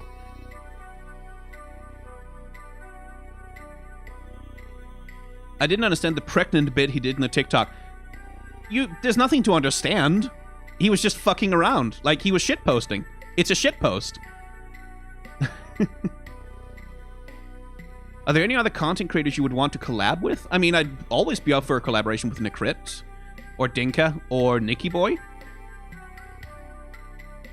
But yeah, like, I don't follow that many League of Legends creators because, like, most of them don't really deal with the stuff that I deal with. Like, most League of Legends content creators are like, they're about the gameplay, and I'm not. I am not that.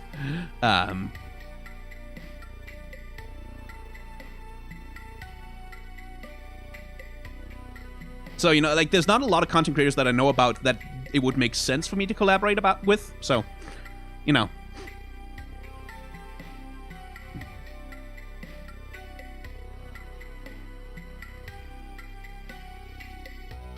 He'd probably be up for it if Critical Role invited him for a D&D session. Yeah, I mean, I'd just be starstruck, and also I can't go to LA to film with them. But, like, I do want to play D&D at some point for a series. I do want to do that.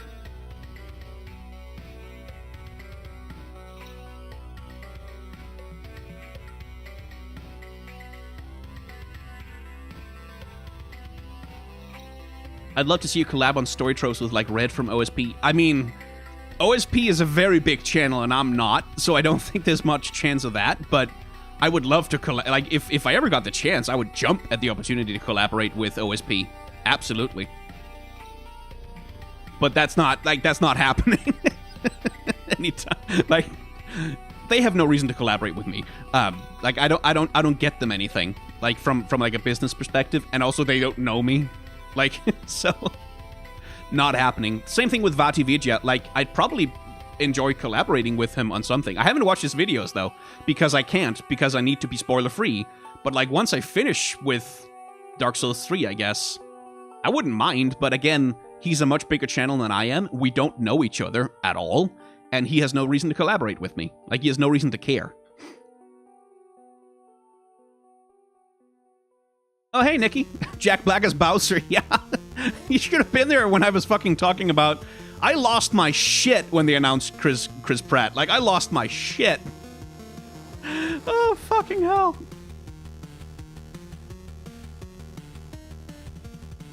I'd like you to collab sometime with someone like Dan Floyd on any animation. Yeah, I mean... Oh, fucking hell. Dan Floyd is so good. Like, oh, you need to watch... Like, he's doing a Final Fantasy series now. You need to watch it. You need to watch it. Because, like, Dan Floyd is so fucking good. Like, if I could ever collaborate with him on anything, I'd fucking jump at the opportunity. But, like, he's a professional animator. Like, he used to work for Pixar. You know, like, that man knows his fucking craft. Like, he knows way more about animation than I do. So, like, I don't know what I could bring to it, but, you know, I'd jump at it. I would jump at it, absolutely.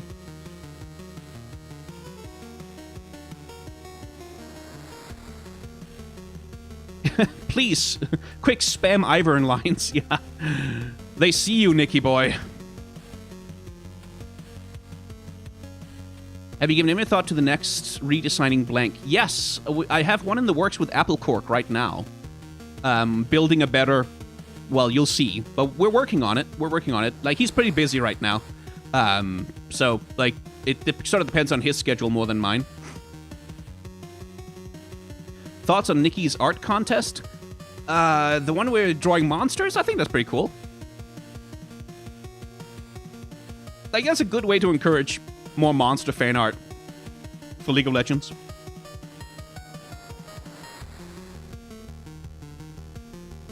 I'll be curious to see, like, I'll watch the video about the results. Absolutely.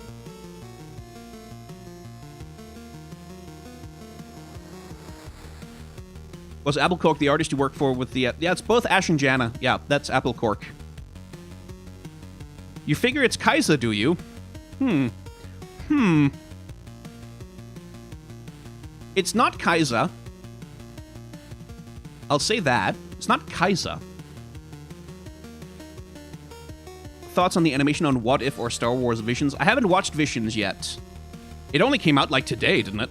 And I only watched the first episode of What If, and it was, like, fine. Like, it wasn't really spectacular as animation goes. But it was fine.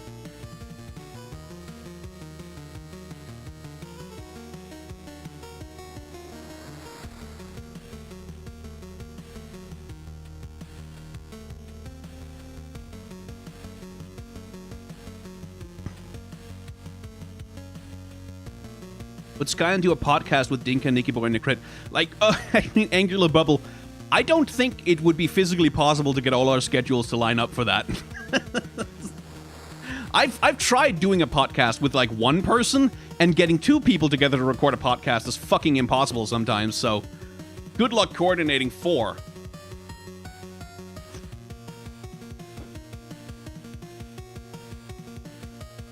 Yeah, like, I'm in Europe. Nikki is, like, what?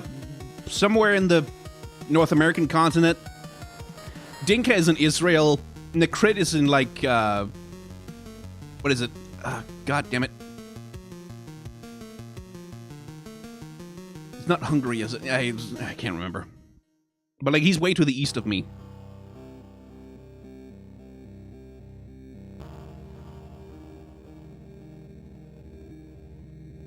Have you happened upon Lego Monkey Kid? Yeah.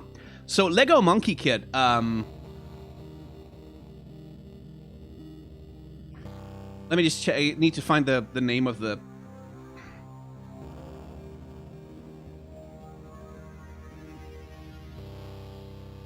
it was created by Flying Bark Productions. And, let's just see if we can find there. And Flying Bark Productions are a fucking god-tier animation studio. Like, they're god-tier animation studio. Like, they've done some absolutely fucking incredible work.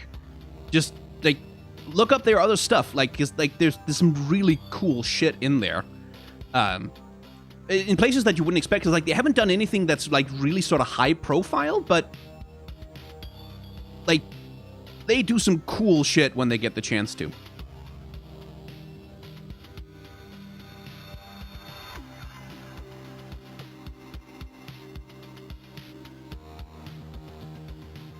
Czech Republic. Yeah, he's Czech. That's what it is. Czech.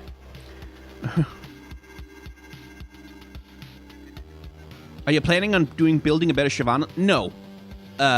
Like that's kind of the suggestion I have for Shyvana's redesign is really what you saw in my What's the Deal video. Like, that's kind of all I have about her. I don't have a fundamental ground-up redesign for Shyvana in mind, the same way that I did for, like, Ashe or Janna. And the next one we're doing, like, I'm gonna be rebuilding a champion from the ground up, like, completely throwing out their old design. So I'm kind of curious how people were gonna react to that one.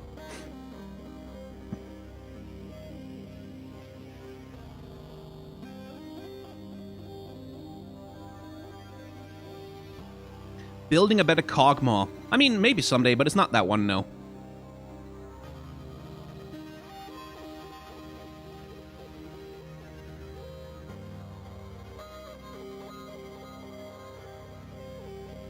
If the next 6 champions were all full VGUs, who would you choose? The oldest ones?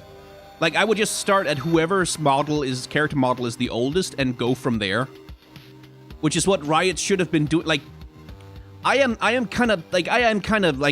think this is full-on mismanagement from Riot that they haven't had, like, a proper process for continuously updating their champions over the years. Like, they've gone for this strategy of, like, when they're doing visual updates, they only go for, like, the full visual rebuild with, like, lore and, like that full, like, that big sort of launch event where they launch it like it's a new champion, basically.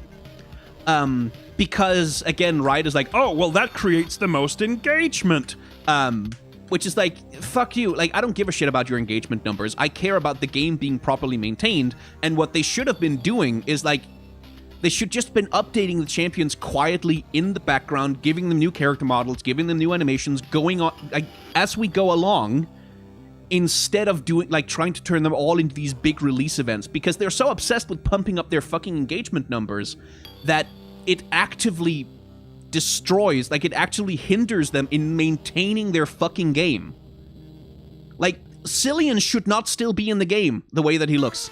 Like, he shouldn't be there. He shouldn't. He looks like garbage. He looks like shit compared to what the rest of the game looks like. They should just have replaced the character model. Like, they do this for skins all the time. For skins, they create a new character model, they create a new animation rate, they create a new set of animations for the characters for legendary skins. They should have done that continuously over time for all the old champions instead of doing these big, like, relaunch events for old champions. Like, it's so toxic to the game, like, in terms of its longevity and like, its sustainability. And Riot doesn't give a shit because the only thing they care about is whether or not this thing that they did generates engagement numbers. And, like, low-key, small sort of, like, updates and continuous polishing of characters, that's not going to create engagement. Like, people are not going to buy new skins for that.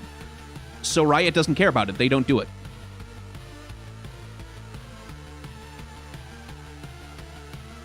And, like, yeah, it's like, as Petit Duckling says, it's embarrassing. Like, some of the old characters in League of Legends are embarrassing. It's embarrassing that they're still in the game. Like, fucking Blitzcrank and Malphite, they had to remake them for Wild Rift because they knew that putting the base PC League of Legends models for Blitzcrank and Malphite in Wild Rift would just be embarrassing. Like, it would just be embarrassing. Because they look they look like shit. They were okay in, like, 2008, but they look like shit now. And Riot, like, the fact that this $1.5 billion company with 110 million monthly players, or whatever fucking insane stats they have, can honestly look us in the eye and say that they give a shit about the quality of their game when they just let that shit fester and just let it sit there and go, oh, well, we can't really justify committing the resources to it. Fuck you. Yes, you can. Like, fuck, if you wanted to do it, you would have done it. If you wanted to, you would have done it. The reason you're not doing it is because you don't want to. You don't feel like you're being forced to, so you don't do it. And that's not the fault of the champion designers. Like, that's not the fault of Reeve. That's not the fault of the designers of the team. That's management. That's leadership. Leadership makes the priorities for what the company is going to be working on, and the designers don't get a fucking choice in that. They just don't. Yeah, Nidalee also... It's embarrassing that Nidalee is still in the game the way that she looks, because she's a fucking colonialist stereotype. Like, she's the sexy jungle woman from all of the colonialist, like jungle fever literature. Like, it's embarrassing that shit is still in there. Have you seen the League of Legends launcher? Maybe make them fix that first before going for the champs. Those aren't the same teams, Lucas. Like, that doesn't really make sense. Like, the people who work on the launcher are not the same people who work on the champions. So that's not really a valid criticism. Like that one is not a good critique to say, oh, well, how can they still work on the skins when the balance is bad? Like, it's not the same people. Like, you can't take the people who do skins and make them work on balance. That doesn't work.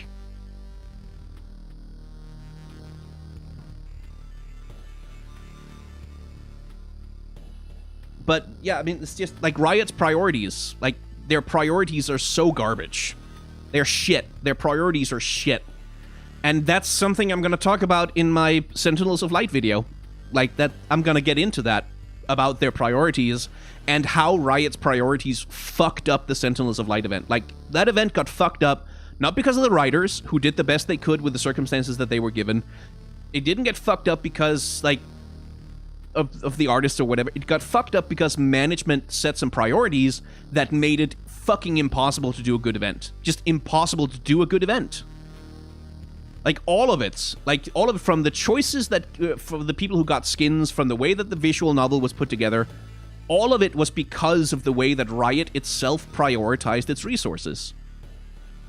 The writers did what they could, and they didn't always do the best work ever. But it can't, like, the core reason, and that's what I'm going to argue in the video, the core reason is that Riot's priorities were garbage. What Voidborn would you like a novel about? Probably Kha'Zix? Probably the one who's closest to being an actual character. Either him or Vel'Koz. Like, they're the only two who really have agency.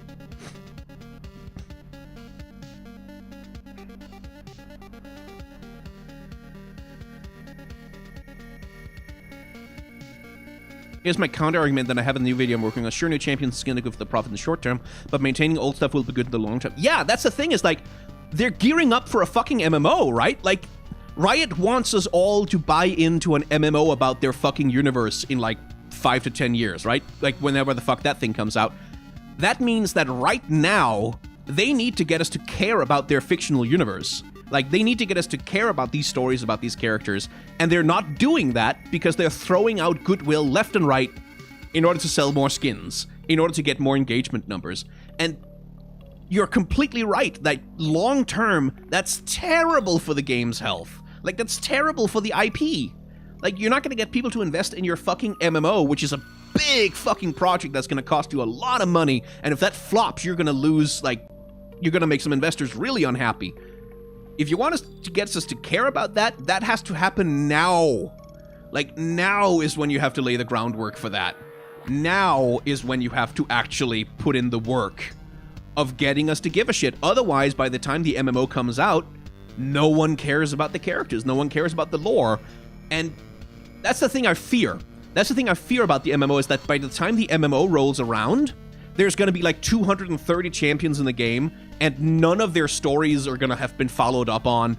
And like, there's going to be all this like old non-canon lore just kind of hanging around. And so like half of the MMO's lore is just going to be like retconning all the old shitty lore into something that kind of works. And we're not going to get any new stories. We're just going to get this MMO that's just 90% fucking retcons of other lore that already exists, because they haven't done maintenance on their universe. Which is my bitterness with Riot. Like, I'm so bitter with them because they just fired, like over half of the writers on League of Legends proper have been fired or moved to other projects. They went from like 12 full-time staff writers to 5 on the team, something like that. And they just don't do maintenance. They don't do maintenance on their stories. They don't do maintenance on their characters. They don't do maintenance on their character models. They don't do it because the only thing Riot's management gives a shit about is making engagement number go up. Like, anything that doesn't make engagement number go up doesn't get priority. It just doesn't get valued at Riot. And it's so shitty. Because, like, as Dark Prince points out, Pentakill did well, yeah, but that's because, like, internally at Riot, there are people who have been fighting so fucking hard for Pentakill. Like, people have fought so hard for it, for getting it out. And it's also because Pentakill is something that makes the engagement numbers go up, but which is also just good, you know?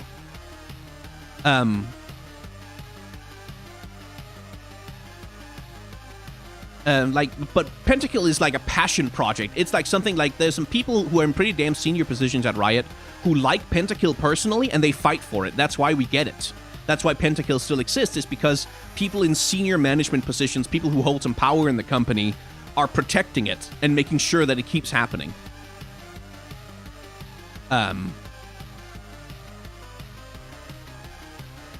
Like, people like Preco, who's also in charge of the Arcane animated series, like, who's an old hand at Riot and has a lot of clout in the company, he's one of the people who's championing Pentakill. And like KDA, by the way, did you know KDA, that project, like there was so much resistance to KDA internally at Riot. Like management, a lot of the people in like the upper echelons of the company were like, oh, K-pop, like gamers don't like K-pop. Like there's a lot of that sort of old, crusty boomer gamer resistance bullshit, like people doubting it as like, oh, this is like a weird experiment, it's never gonna take off, it's never gonna do anything. And then it became like a fucking #1 hit, right? Like KDA was not a project that people at Riot like had full faith in across the whole company. That was a passion project. That was a team of people pushing that through really hard. And now that it's successful, now that it's like the most successful thing Riot has ever done, oh, there are people in management who are claiming credit for that shit. But it was not something that was like internally like, yeah, we're gonna push this, we're gonna go real hard on it, we're gonna care a lot about it. No. It's like, no, that was a passion project that got out despite everything. And it's the same thing with like the visual novels, like because like internally at Riot, and I'm gonna talk about that in my video also, but like putting visual novels in League of Legends is a passion project internally at Riot. Like there's a small group of people internally at Riot who have pushed for this for years and years, that Riot should make visual novels about their characters, to do storytelling for them. And there's been pushback, and there's been pushback, and there's been pushback. There's been like executives who don't want to listen, who think like, oh, this is not going to resonate with our core audience, blah, blah, blah, blah, blah. And then finally they got to do Spirit Blossom. Like finally they managed to push through Spirit Blossom, and it was a huge hit. And so then, when the next big lore event rolls around, management says, oh yeah, visual novel, Spirit Blossom, that worked really well. Let's do that again.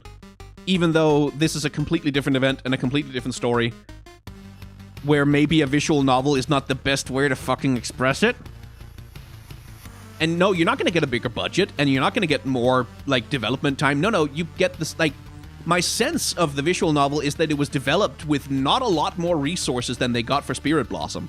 Like, and again, that's Riot's fucking priorities. Like, the way that they prioritize their resources is short-sighted and data-driven, as they like to say, which is to say that they look at a graph that they've decided is important and go, this graph is not going up, that means the thing is bad. So yeah, like, I have a lot of grievances with Riot that I'm gonna air in that video. I should go write that video. I should go continue writing that script, because I need to get it done before the end of the month so that it can get a sponsorship on it. I don't want to miss that deadline. I really... Because if I can't finish my Light Sentinels video before the deadline, I have to make another video really quickly. Because I am under contract. So, yeah.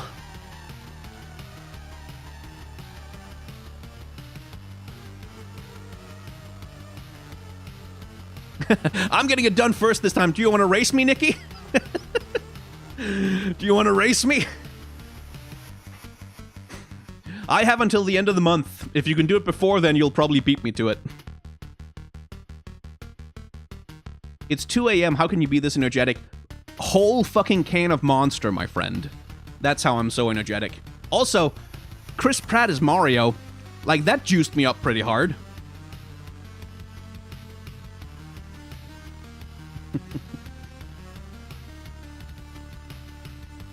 Chris Pratt is Mario. Chris Pratt is Mario. Chris Pratt is Mario. Mario is Chris Pratt. Chris Pratt is Mario. Hey! Yeah, that's not a thing that's supposed to happen. I don't understand this timeline at all.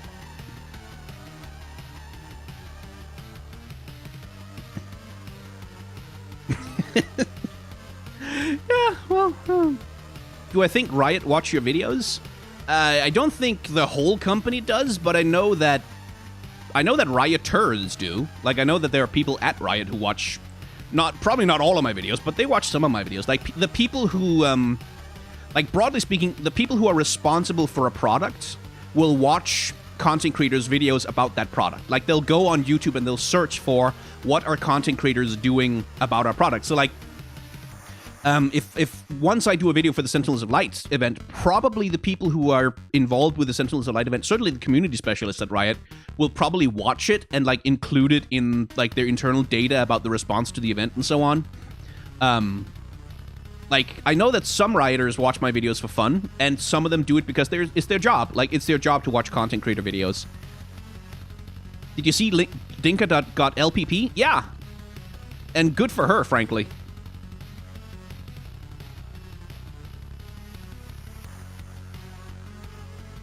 His fucking least Riot could do after breaking her heart like that. Jesus Christ. Like, no one got more hurt by the Sentinels of Light event than Dinka. Like, god damn. That hit her hard. And I understand. Like, I completely get it.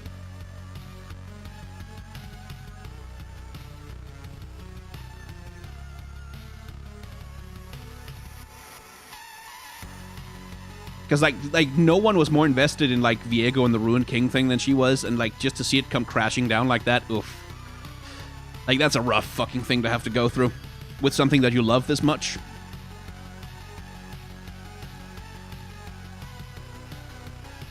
Any thoughts on Valorant? No.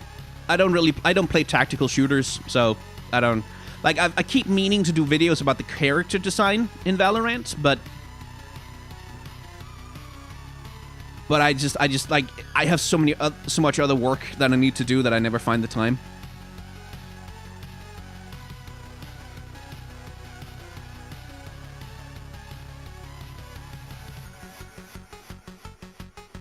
Yeah, I mean, I don't know, Nikki, but, like, I don't think I'm a good fit for the partner program.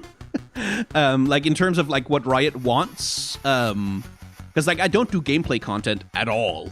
Like, at all. At most, I do gameplay content for, like, Legends of Runeterra on my Let's Play channel with, like, 12,000 subscribers.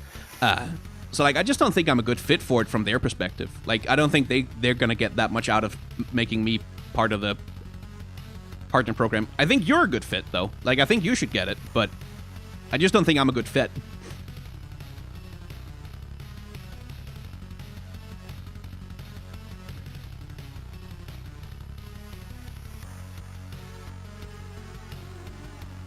Yeah, I mean, I would take the skin codes. I would definitely take the skin codes and just, like, throw them out on my Discord for people.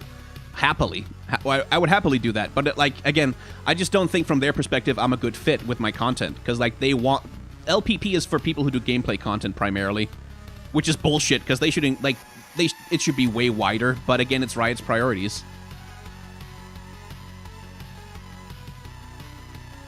Did I see that they're hiring the Witcher 3 quest designer for the MMO? Yeah, I mean... I hear the Witcher 3 quests are good. So, hopefully that'll make the MMO compelling.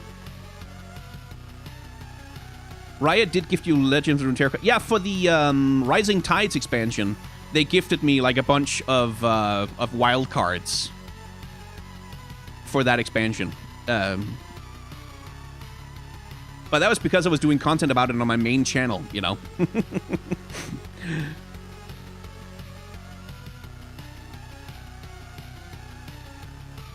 Do you think they'll make rated R League of Legends content? Not in the next 5 to 10 years, no. My heart. I don't think they will, because, like, as we saw with Wild Rift, League of Legends is targeting a young audience. Like, they're not targeting older audiences. Like, generally speaking, as people get older, they move away from League of Legends. Like, it has a very young fan base, and they are targeting younger. Like, they want to get kids into League of Legends. So, R-rated content for League?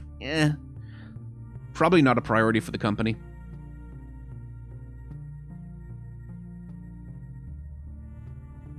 For Legends of Runeterra, it's not even necessary. You can unlock all cards pretty easily. I mean, yeah, if you've been playing since day one, you can. But if you're starting Legends of Runeterra now, it's gonna take you a while. But no, it's definitely better than pretty much any other collectible card game in terms of like how well, I won't say generous because like you pay with your time, but it's like they don't make it frustrating to earn cards at least. Like they've managed to strike a good balance on that one.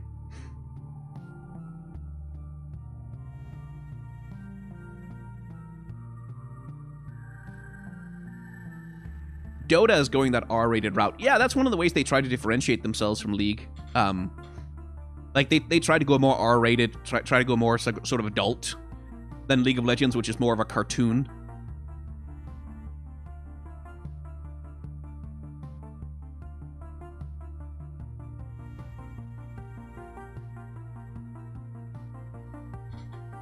And that's just part of their marketing strategy, you know?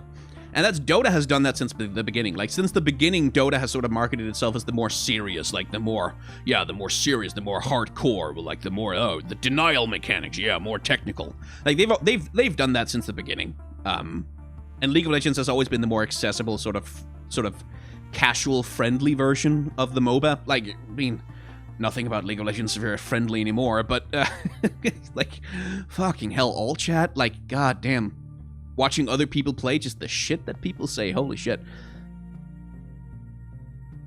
Have you seen Rune Arcana? Like, I got the creator of Rune Arcana keeps tweeting at me, like, just a lot. Like, ooh, have you seen the thing? Have you seen the thing? Could you review the thing? And I never respond to it because, like, I don't do tabletop content on my channel, so, like, what am I supposed to do with it? But yeah, like, I kind of wish he would stop tweeting at me about it, because, like, if I haven't responded by now, please take the hint. I'm just gonna have to say, no, please stop tweeting at me at some point.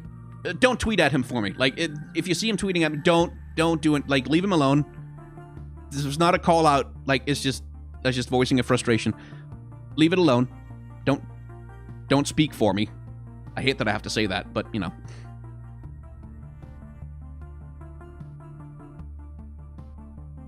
What character would you like to have seen become a Sentinel? I mean,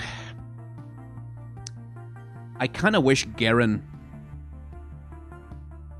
would have been the Demacia rep instead of Vayne.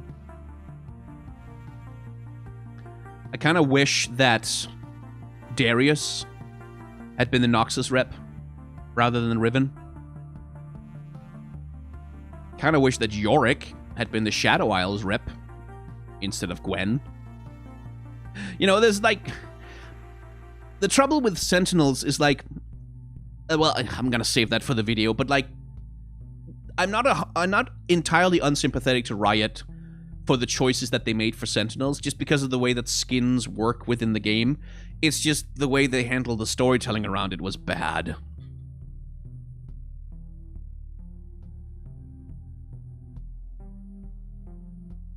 Samira would have made more sense for Noxus. Yeah, I mean, kinda. But it's more about, like, it's more about the composition of the characters as a group dynamic. Because, like, for me, I just don't feel like Sentinel Vayne... At least the way it played out, Sentinel Vayne was a very abrupt change for the character. Because, like, Vayne, in her lore, up until the Sentinel bit, up until then, she was a blood psychopath. Like, she was... If she sees a monster, she will murder them on the spot. Like, she was the Punisher. Like, she was that level of just, like, instant murder of innocence if she feels like she's decided that she wants to kill them. And so, her turn in Sentinels of Light was very, like that, on the spot. And again, this comes down to Riot's lack of maintenance, because, like, if Riot had kept Vayne's story up to date, and if they'd, like, made, like, 10 or 15 stories over the last 10 years, where we saw her, like, change slowly, like, being challenged and changing her mind a little bit and softening up maybe a little bit, and then we get to the Sentinels event, and it's like, okay, this is the point of transformation where she actually chooses to be more tolerant. Like, if there had been, like, a lead-up in her character arc to it, it could probably have worked. But because Vayne just got, like, a lore story, like, 8 years ago, and then they did fuck all with her for, like, a half a decade, all of a sudden the Sentinels event comes around, and Vayne is just like, I have changed my entire personality now. In a way that would make sense. Like, that could make sense if they actually did the work of writing a story that leads her to that point, but they didn't. So,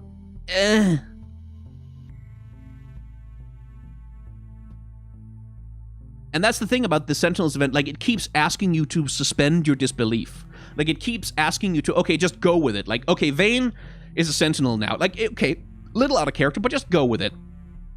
And then, like Karma gets ruined by Viego, and Viego ruins the entire spirit of Vionia because he has, like, god-like levels of power, and it's like, hey, just go with it, just go with it, just go with it. And then he fucking ruins Mount Targon, and somehow just revives an aspect, because that's a thing he can do with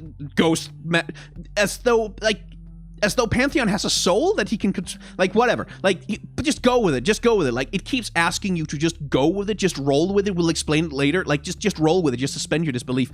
And you can only do that so many times. Like, you can only do that, like, up to a certain point until people go, no, this is bullshit. You're pulling this shit out of your ass. Like, you have... Stop telling us to just roll with it and actually, like, give us a... Like, you have to write a story that makes sense. You can't tell us to just keep suspending disbelief. And that's another problem with the Sentinels of Light event and the way that they use the visual novel is that even if the writers wanted to, like the writers wanted to, I assure you, I guarantee you that the writers wanted to do so much more with all of this. But because of the structure of the visual novel and because of the way that Riot was using it, that they couldn't. Like, they had to do this. They had to write it that way, because that was the only fucking way to do the things that management said that they had to do.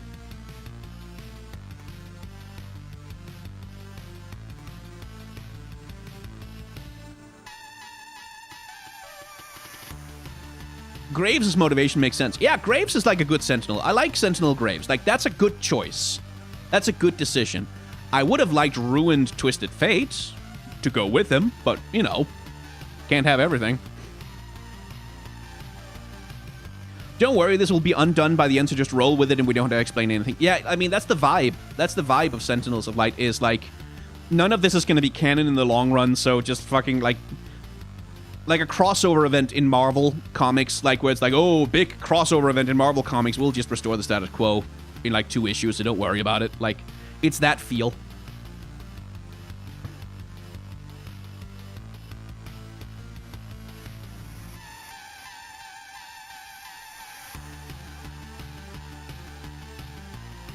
Sentinel Graves is only so beloved because Graves' model and voice are a decade old.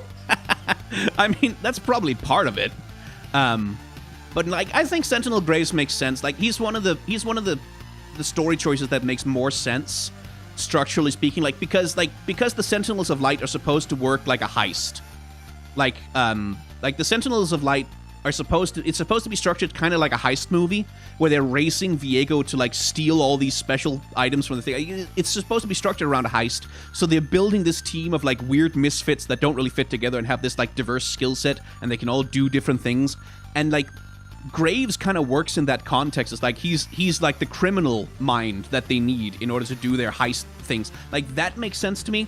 That's where Pike is, like, more of a, what the fuck is Pike doing here, and what the fuck is Rengar doing here?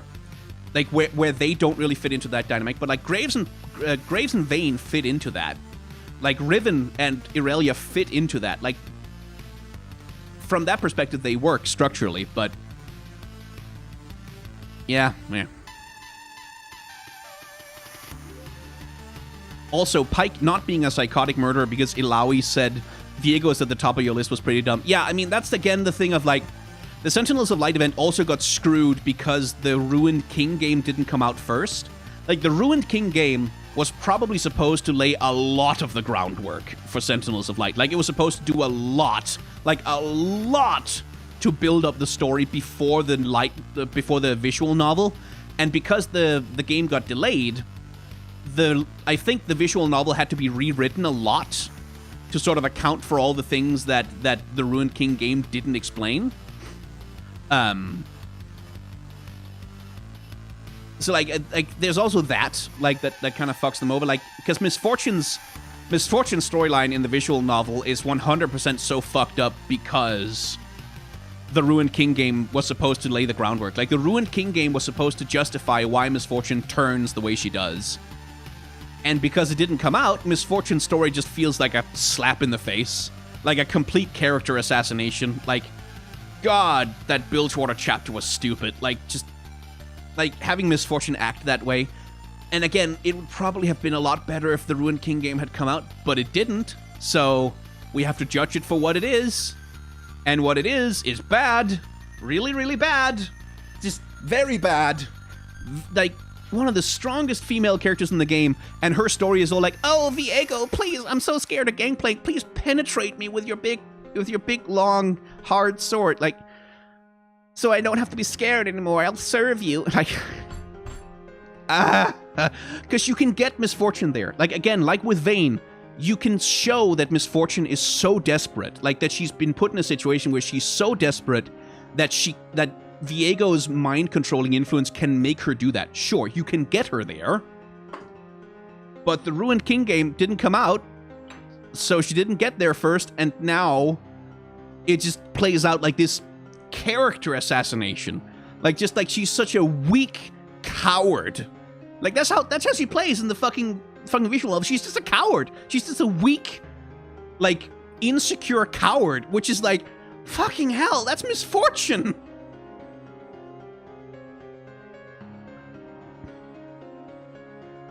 Yeah, she got other M'd, like, kind of, yeah, it's like,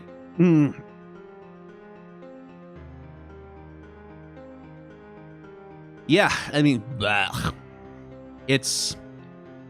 Burning Tide still canon? Yes. Yes, it is. I hear people quit because of how they treated her. You mean rioters quit over it? I don't know what you've heard. I haven't heard that. Could you tell me where you heard that, Nightpunk?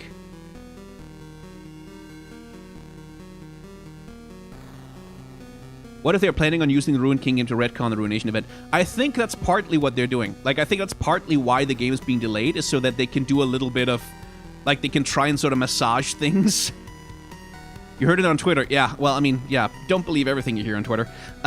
So that you can try and massage things into shape. Like, I think they're probably rewriting the Ruined King game to try a little bit to sort of... To make the Sentinels of Light event less shit. Like, I think that's what's happening with the game now, that it's, like, been delayed so long anyway.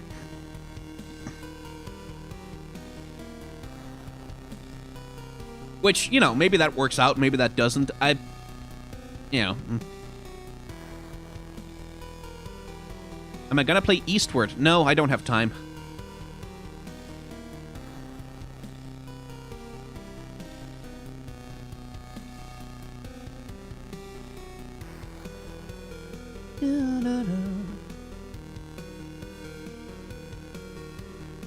I'm still here waiting on the fighting game announcement. Yeah, you'll be waiting for a while for that one, Kamikaze, for you.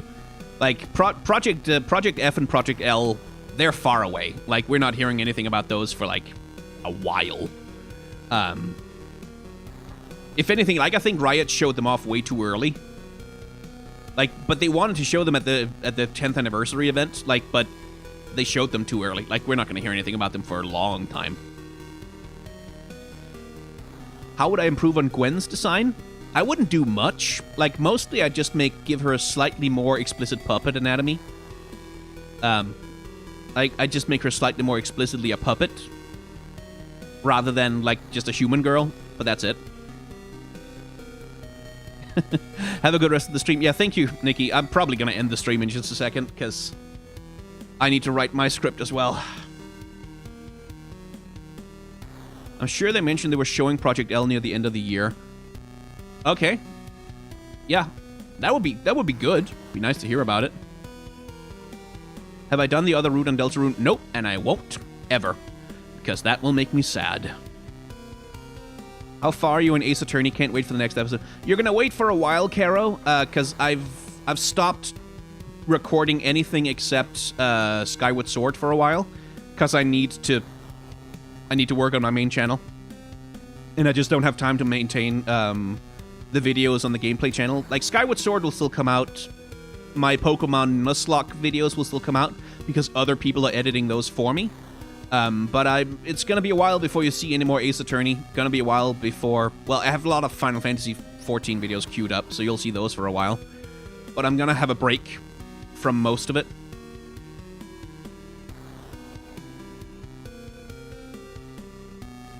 So that'll be a while. I have to deprioritize it because it's been taking too much of my time. Which sucks. But there's only so many hours in a day.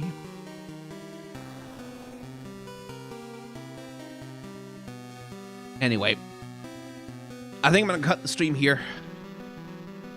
And thank you all for tuning in. I'm going to eat my dinner, and I'm going to work on my script until I get tired, and then I'm going to go to bed. So yeah, have a good night, everybody. Thanks for watching this insane direct with me. Chris Pratt is Mario. Jesus Christ.